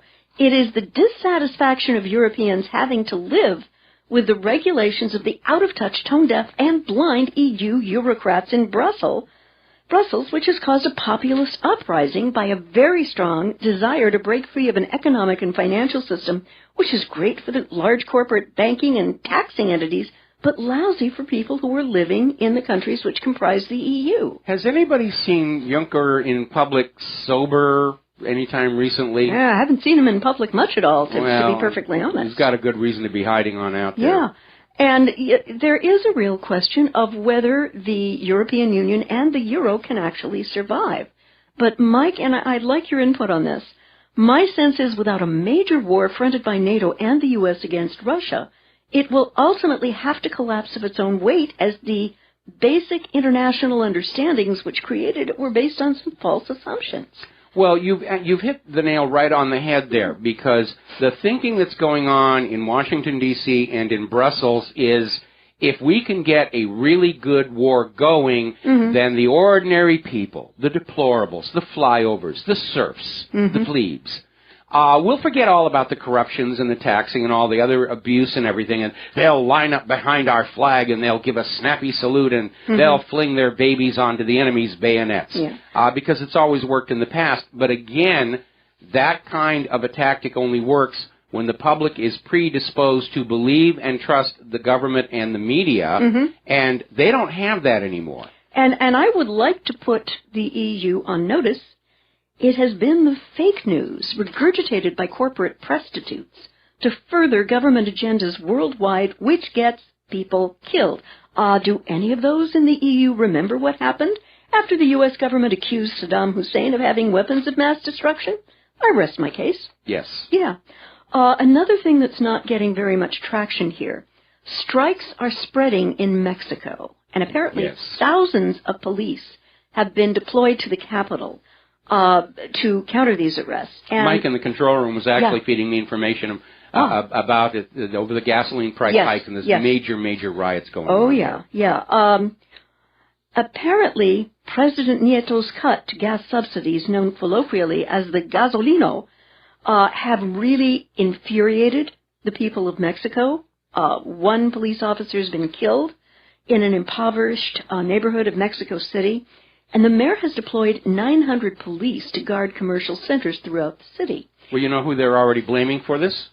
Donald Trump. Yes, of course. Because he's taking the Mexicans' jobs away and bringing them back to the United States and sending the refugee and the illegal immigrants back. And so we have to cut the gasoline subsidies, and it's amazing. Yeah, and apparently 14,000 bus, truck, and taxi drivers in the oil-producing state of Veracruz announced a statewide strike of indefinite length, with many leaving their trucks, cabs, and buses parked on the streets. Now, the trade unions are trying to prevent the demonstrations from coalescing into national strikes. Trade union bureaucrats who announced the recent strike stated explicitly that they were forced to do so by their workers, who, in the words of one trade union official, are becoming violent. When people get desperate, hello, that's what happens. Well, there's a trend here I would like everybody to pay attention to. Yeah. We started seeing way south, in South America, civil unrest as their economies began to unravel under the pressure of debt to the private central bankers. Now it's moving northward. Now it's in Mexico. There's only one more border before it gets here. And maybe that's another reason they're trying to start a war with Russia, so they can say, well, it's not our fault that you don't have food and gasoline. There's a war on. It's all Vladimir Putin's fault, and Vladimir Putin, as we know, is the illegitimate grandson of Adolf Hitler, and Satan, Satan's his uncle, and Cthulhu is his grandfather. Yeah, but the question is, if Nieto does call in the federal troops, the Mexican federal troops, on whose side will those troops' loyalties lie? And I think that will probably determine the fate of what happens with these demonstrations. Yeah, it's going to get very brutal there. And I'm not surprised the corporate media isn't paying a lot of attention to it, because, it might give those American slaves uppity ideas. Yeah, I think so. Another place that, again, is getting no corporate mention whatsoever is Yemen and the plight of the Yemeni children. What has happened since the 15th of March in 2015, the Saudis have been bombing the heck out of Yemen. Thank you. Yes, you are welcome. And there are certain things, and all of our friends who are former military understand this. There are so-called conventional rules of war. You don't hit hospitals, you don't hit schools, you don't, deliberately hit outdoor places where you've got innocent civilians. Oh, well, every time those get hit, it's an accident. It was a mistake. Yep. We didn't mean to be killing all those people. We're the good guys. And, Mike, I have to share this. When I was a kid coming up and living in very bucolic Burbank, California, I never thought in my wildest imagination that the United States would ever become complicit in war crimes. But fast forward to 2015, and that's exactly what they're doing. Collective punishment through starvation is a war crime. Yes, it is. The Saudis are preventing, because food has to be shipped in to Yemen because of the situation in the land, and the food's not getting through. Children are starving. Children are getting killed. And to understand that my government is complicit in the depth of this kind of war crime makes me very, very angry. And when President Trump does get inaugurated, I think we the people need to have a very sober conversation with his administration to see where the U.S. government is going to continue enabling these Saudi war crimes. And I say this because at the end of the day, the only real solution to the conflict has to be a political one. Has to be, ultimately. Well, the U.S. does not want a political solution. The U.S. wants domination of the world's resource-rich areas to shackle the trade in those resources to the U.S. dollar. It really is that simple. This war is literally a war of currencies, of banking systems. The U.S. Federal Reserve and its Federal Reserve note against Russia's ruble and the Chinese yuan. And the U.S. government is clearly in a state of panic, and I think the realization that we've just lost Syria, or they've lost Syria, it wasn't my work, is only going to accelerate their panic. The fact that they're unable to get any traction on this Russia deal is going to put them into more of a panic. The corporate media is collapsing in the face of the independent media, and at this point they're feeling very cornered, and of course, as anybody who's a hunter knows, a cornered animal is always the most dangerous. Dangerous, I hear you. I would like to bop over to some statements made by James Clapper. Yes. I'm going to sort of miss when he goes because you could almost use that last name as an epithet. Yes. Clapper! Yeah. But I digress. We have a good dose of the Clapper. Oh, heavenly Ned.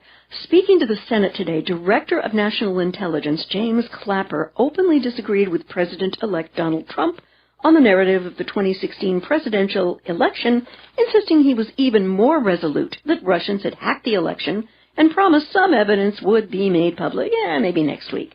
Clapper claimed Russia had meddled in the U.S. election not just through alleged hacking of the Clinton campaign, but by spreading propaganda, saying that the existence of the state-run television station RT, that's Russia Today, you can find it online, RT.com, played a role in the election by disparaging our system.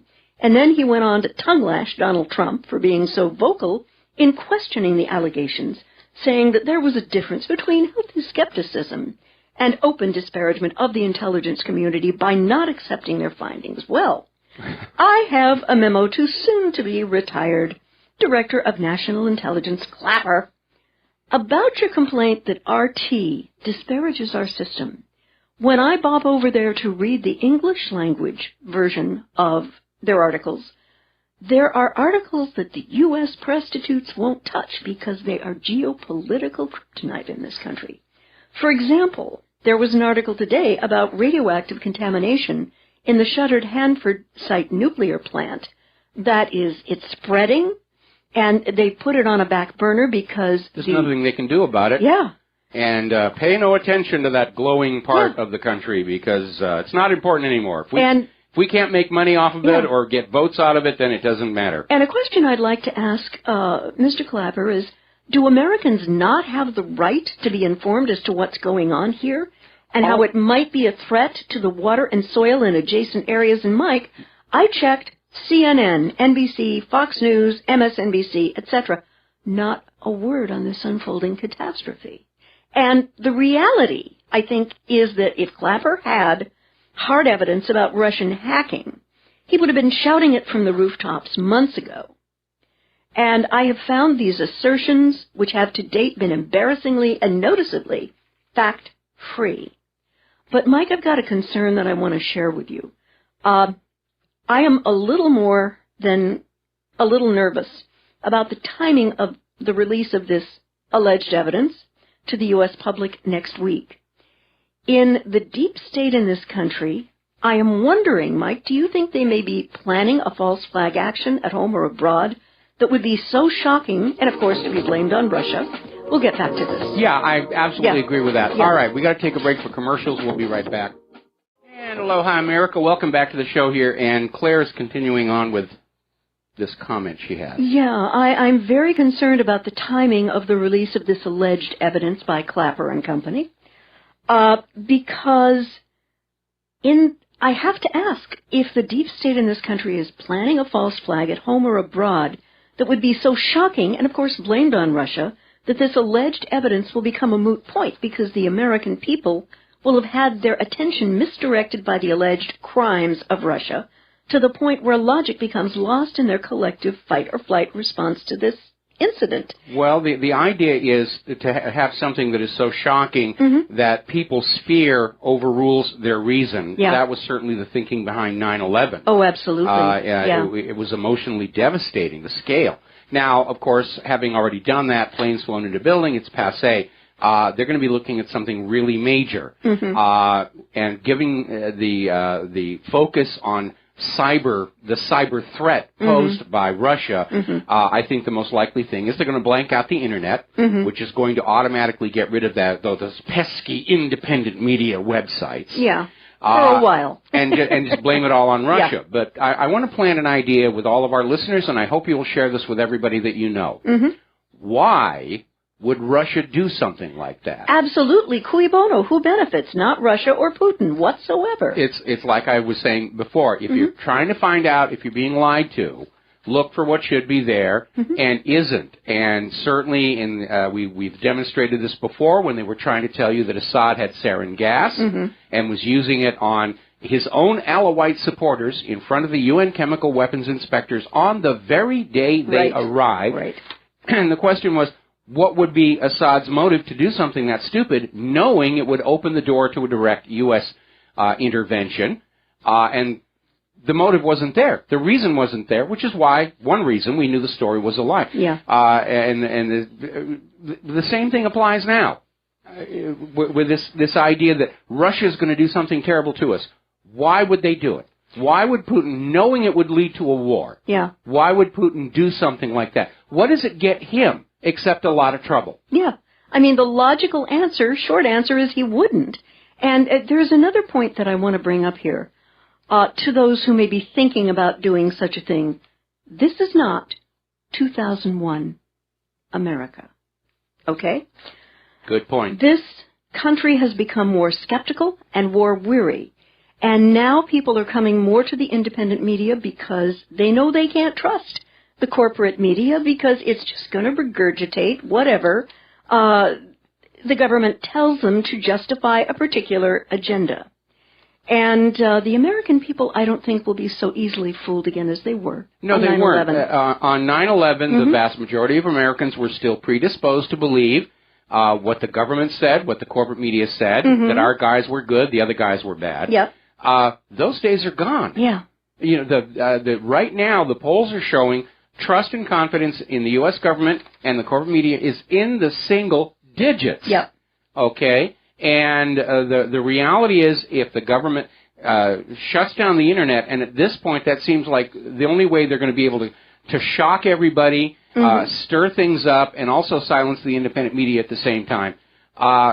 Again, why would Russia do something like that? Russia gains nothing from that. The U.S. government gets what it wants. The independent media silenced, people forced to turn their TVs back on and get the propaganda being fed to them by the corporate media. And remember, propaganda against you by your government is now legal, has been legalized since 2013, in which the U.S. government is taking your money away from you and using it to lie to you and trick you into giving them more money and your children for these wars of conquest. Another part of Obama's legacy. Well, let's be fair and honest. Obama did not create this all by himself. No, he went I along know. with it. He's part of But this has been building for going on 30 years. Yeah. We've been seeing this deterioration. And when I first got involved as a truther because of the Vince Foster affair, and because I had a lot of time on my hand after I got blacklisted out of Hollywood. Yeah. But I began to see past Vince Foster and even past the Clintons to this larger pattern that was unfolding, that was leading us inevitably to a new world war,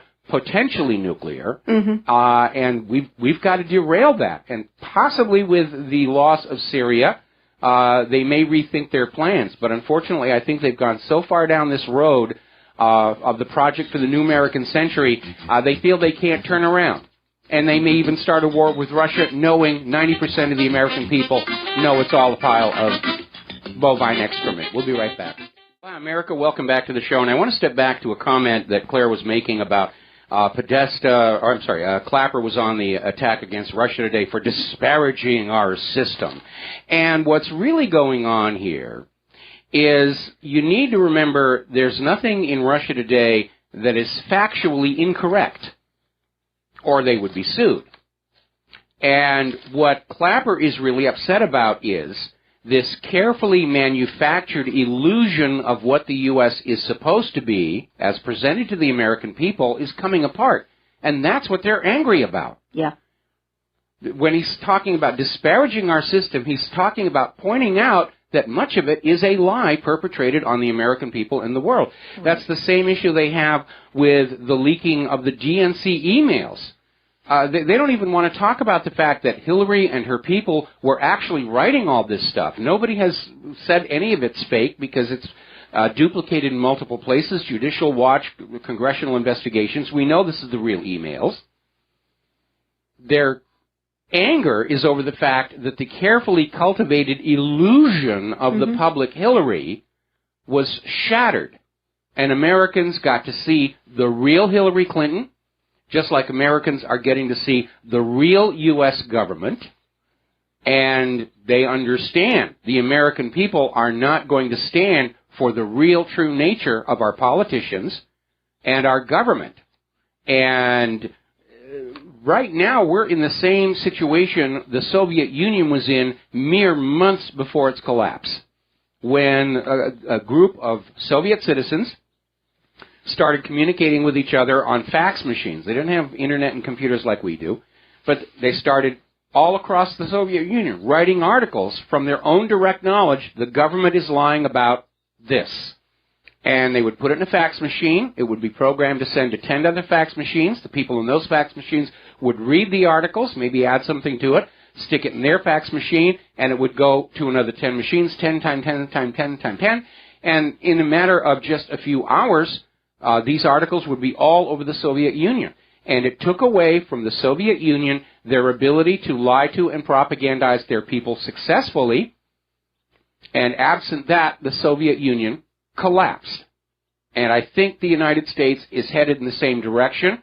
I was hoping that under President Trump we could avoid that and turn around and start that long trek back to a constitutional republic with an honestly democratically elected leadership. But looking at these various intelligence agencies and politicians like John McCain, it does seem like our current government is past the point of redemption, and we're going to have to go through that collapse that I've been concerned about. Unless the U.S. does succeed in starting a war with Russia, and we have to go back to worrying about mushroom clouds. Take it away. Thank you. The next thing I'd like to look at and share with our listeners and readers. U.S. officials say Russian approval of Trump win is evidence of hacking, the evidence that Russia was behind the hacking of the Democratic Party. Well, this is about as flimsy as anything else they can trot out, and yet this appears to be the entire cornerstone of their narrative, that Russia was happy that Trump won the election. And officials conceded that important evidence that led to their conclusion only came after the election was finished by way of explaining they didn't make any accusations before the vote. And the Washington Post report quotes senior officials, of course they're not named, of that conclusion. It was intercepted by private communications showing that Russia was happy with the outcome of the election. Well, I've got a short memo to the editorial board of the Washington Compost. Yes. You first, dear. Well, I mean, half of America was happy with Donald Trump's election victory. I was happy with Donald Trump's election victory. So was Claire. That's not proof that we hacked into the DNC computers. It is flimsy in the extreme, and they're already trying to walk back from that one. They understand that breeze they felt on their bottom was the shark fin whizzing by. Yes. Or as they whizzed by the shark. Yeah. And my memo to the Washington Compost is, you can't double down on nothing and pretend that you actually have something, which is exactly what they've done with this false justification of blaming Russian hackers for breaches in the DNC when the FBI was refused access to the DNC's computers in the first place after the claims of hacking went public. I think rather than happy at the outcome from the Russian side, the more correct word would be relieved.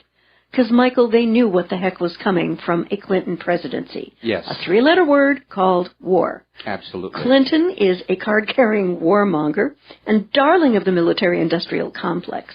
And if you take a look at her campaign, the CVs of her advisors, I challenge anyone to tell me that any of these people would be willing to, quote-unquote, give peace a chance. Not until pigs fly.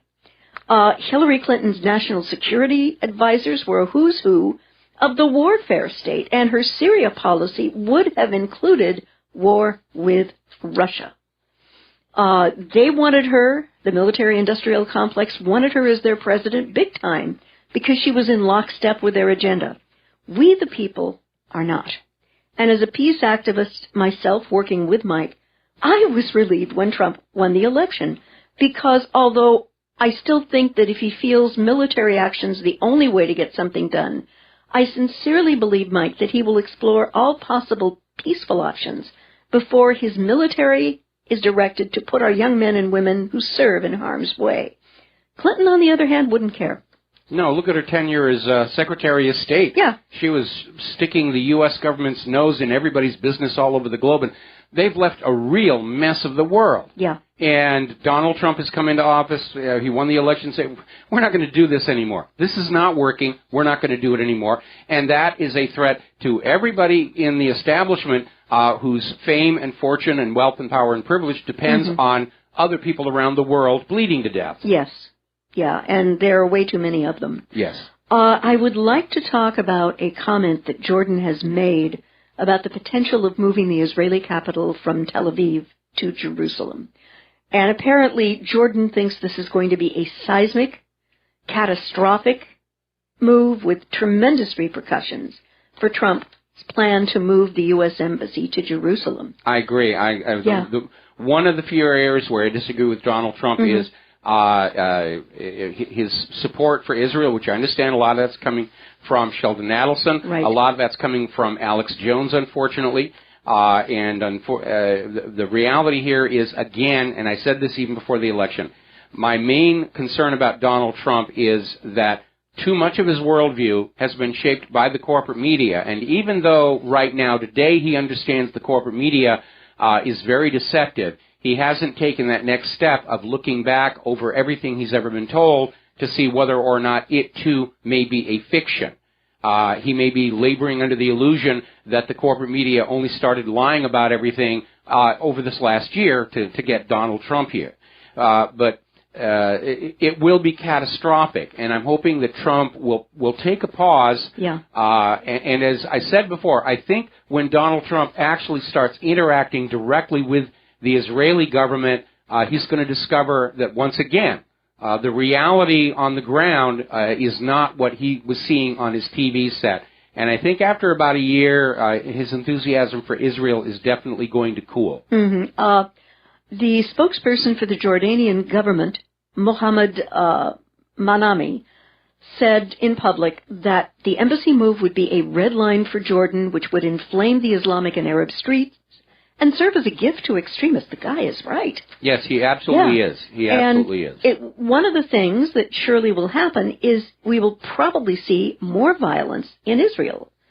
But unfortunately right now, the world is forced to deal with one of the most churlish, hubristic, and genocidal Israel has of state we have ever witnessed, and that would be one Prime Minister, Benjamin Netanyahu. Who, if we're lucky, will be on his way to prison. My main concern is the moving of the embassy to Jerusalem will be seen by Israel as justification for continuing to declare that all of Jerusalem should be theirs, and will escalate more Israeli home demolitions and building in East Jerusalem, and that will just inflame the situation a little bit more. And again, it all gets back to that same problem. Israel is still running itself like a Bronze Age barbaric tribal chiefdom. And smiting everybody. I mean, if you read the Old Testament, there's a lot of violence in there. Oh, there's a lot of smiting. There's a lot of smiting going on back and forth there. And, the God of the New Testament is, much more peaceful. I don't know, maybe having a kid mellowed him out or something. But, there's a lot of violence there, and Israel still, because of that linkage between their religion and their government, they want to sort of relive all of that again. And as a result, we have a country that has still refused, after 60-plus years, to draw an official set of borders and to live within them. Because in too many Israelis' minds, the official borders for Israel are those declared in the Bible, the Nile and the Euphrates. And the problem with Netanyahu's mindset, it almost appears that he welcomes violence as a pretext for war against his neighbors. And, Mike, remember, Obama just signed off on a $30 billion blank check for military and financial aid over the next 10 years. And I wonder how prominently that figures into Netanyahu's plans to attack his neighbors. Well, I understand we're going to sell him a bunch of F-35s. That'll serve him right. I don't think he will try to take over either Iran or Syria because of Russian support of those countries. No, he's going to use the U.S. to do that. Yeah. But I do worry about Lebanon because it's known that the Israeli government would like to expropriate the Litani River in Lebanon, which at some points in its path is only 5 kilometers from the Israeli border. Well, Iran has now stepped into that, offering to arm the Lebanese army against a coming Israeli invasion. It's getting a little dicey out there. I would like to now move to an op-ed. I want to take a second here, and I want to put out a request to Monsanto. As long as they're tinkering around with that epicite gene to sterilize human beings, could we modify it so it only sterilizes the psychopathic, power-mad, narcissistic warmongers? But they provide so much of the support to Monsanto, dear. I'm afraid that's not going to happen. Oh, darn it. Here I had a vision of all these warmongers and their genitalia plop off onto the ground. The dog grabs it, runs off. Ouch. Yes. There was an op-ed in Blacklisted News, again, one site that I find very sober and very intelligent. And the title of this article was, "Very Powerful People in the U.S. Government Want War." This is their sales pitch. Well, I say give them all rifles and parachutes and let them go have fun. And there is this hysteria that you're hearing, this anti-Russian propaganda, and the war drums beating and beating and getting louder and faster. The war is best understood as fulfilling 2 needs for official Washington, a.k.a. the deep state.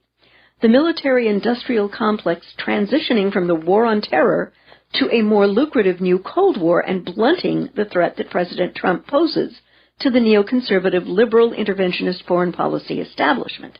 By hyping the Russian threat, the neocons and their liberal hawk sidekicks, who include much of the mainstream U.S. news media, can guarantee bigger military budgets from Congress. The hype also sets in motion a blocking maneuver to impinge any significant change in direction for U.S. foreign policy under Trump.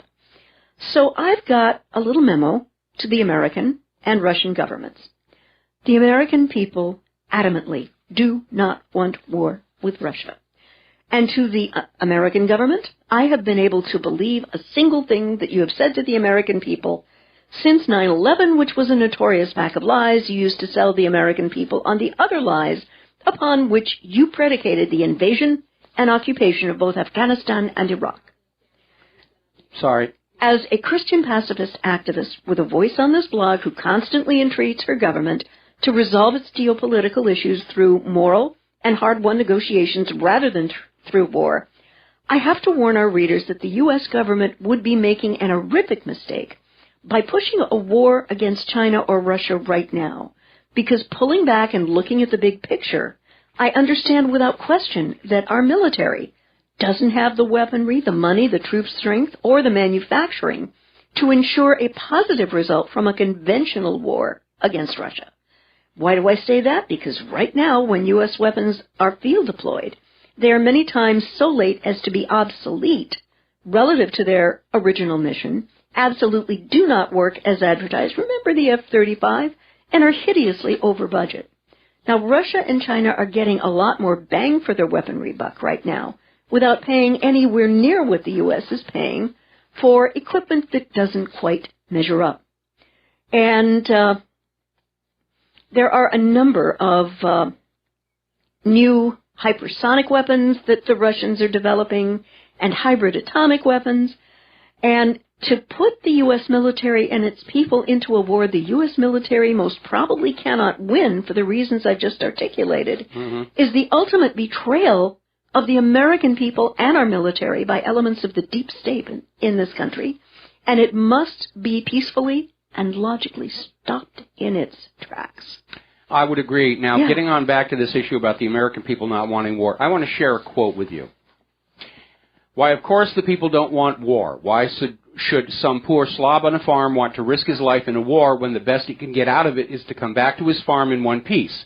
Naturally, the common people don't want war, neither in Russia, nor in England, nor for that matter in Germany. That is understood. But after all, it is the leaders of the country who determine the policy, and it is always a simple matter to drag the people along, whether it is a democracy or a fascist dictatorship or a parliament or a communist dictatorship. Voice or no voice, the people can always be brought to the bidding of the leaders. That is easy. All you have to do is tell them they are being attacked and denounce the pacifists for lack of patriotism and exposing the country to danger. End quote. This was Hermann Goering, shortly before he was executed for his war crimes here. And the world of Hermann Goering, though, I don't think exists anymore. Because, again, he operated in a country where the majority of the people were predisposed to believe what the government was saying and to trust them. That world is kind of gone. I really think it is. All right, well, listen, we're coming up on a commercial break, and before we get in there, more developments on the Fort Lauderdale shooting. Apparently the shooter was actually on a flight that flew into the airport, went down to baggage claim, pulled the gun out of his checked baggage, and started shooting. How did the gun get into his checked baggage unchecked by TSA? Well, apparently that's a big mystery there. They're still not saying that they have any idea what the motive was. Okay. We'll be right back. Would help if I turned up the volume here. Welcome to the last segment of our show on this Powhana Friday, and you had one more story you wanted to share with us. Yes, I did. There are some troubling accusations coming up regarding Treasury nominee Steve Mnuchin's bank, which was accused of widespread misconduct in a leaked memo. Apparently, Mnuchin's candidacy for this office is in trouble. The bank that he ran from 2009 to 2005, which was One West Bank, which is a California bank, repeatedly broke California's foreclosure laws during that period, according to a previously undisclosed memo in 2013 from top prosecutors in the state attorney general's office. The memo was obtained by The Intercept, and Glenn Greenwald, wherever you are, God bless you. You're usually very right on. It alleges that One West rushed delinquent homeowners out of their homes by violating notice and waiting period statutes, illegally backdated key documents, and effectively gamed foreclosure auctions. And if, in fact, these accusations prove true, it's very troubling to me. Well, it is very troubling, and it's going to pose the first challenge for Donald Trump. And I think what we can take away from this is that above a certain level of our society, they're all corrupt. In fact, I remember this wonderful quote from the third Godfather movie where the storyline is where Michael Corleone is trying to take his family and its business to be perfectly legitimate. Yeah. And he keeps saying, you know, the higher I go, the crookeder it gets, and that really does seem to be the case. Yeah. And I think all of life could be considered a cesspool, and the really big chunks are going to float to the top. Unfortunately. Unfortunately. So us little chunks down here, we got to do our job and keep on trying to educate the public about what's going on. We're down to the last 2 minutes in our show here, and I want to go back and I want to reprise something about all this Russian propaganda. You will note at the top of the What Really Happened webpage, which has been under almost constant hack attack during the radio show today, there is a graphic there that points out Russian hacking is the 2016, now 2017, the picture's out of date already, is the 2017 version of Saddam has weapons of mass destruction. It's the same players, the same intelligence organizations, the same people, like Clapper. Clapper even admits he was a big part of that report about Iraq's weapons of mass destruction that sent so many of our young people to be killed and crippled in Iraq. And they're doing it again because it's all they know how to do. The only way we're going to stop them from trying a false flag is to create a sense of doubt that their official story will be believed. And we're already doing that because we're seeing in polls all over the independent media, nobody is buying the Russian hacking story.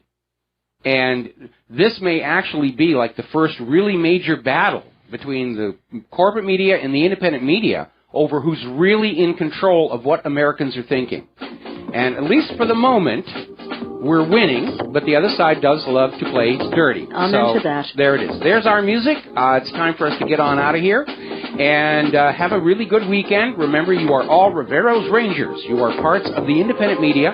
Take what you learn here from the website, radio show, share it everywhere that you can. Go gently. Don't trigger their defense mechanisms. We'll be back on Monday. Aloha, America.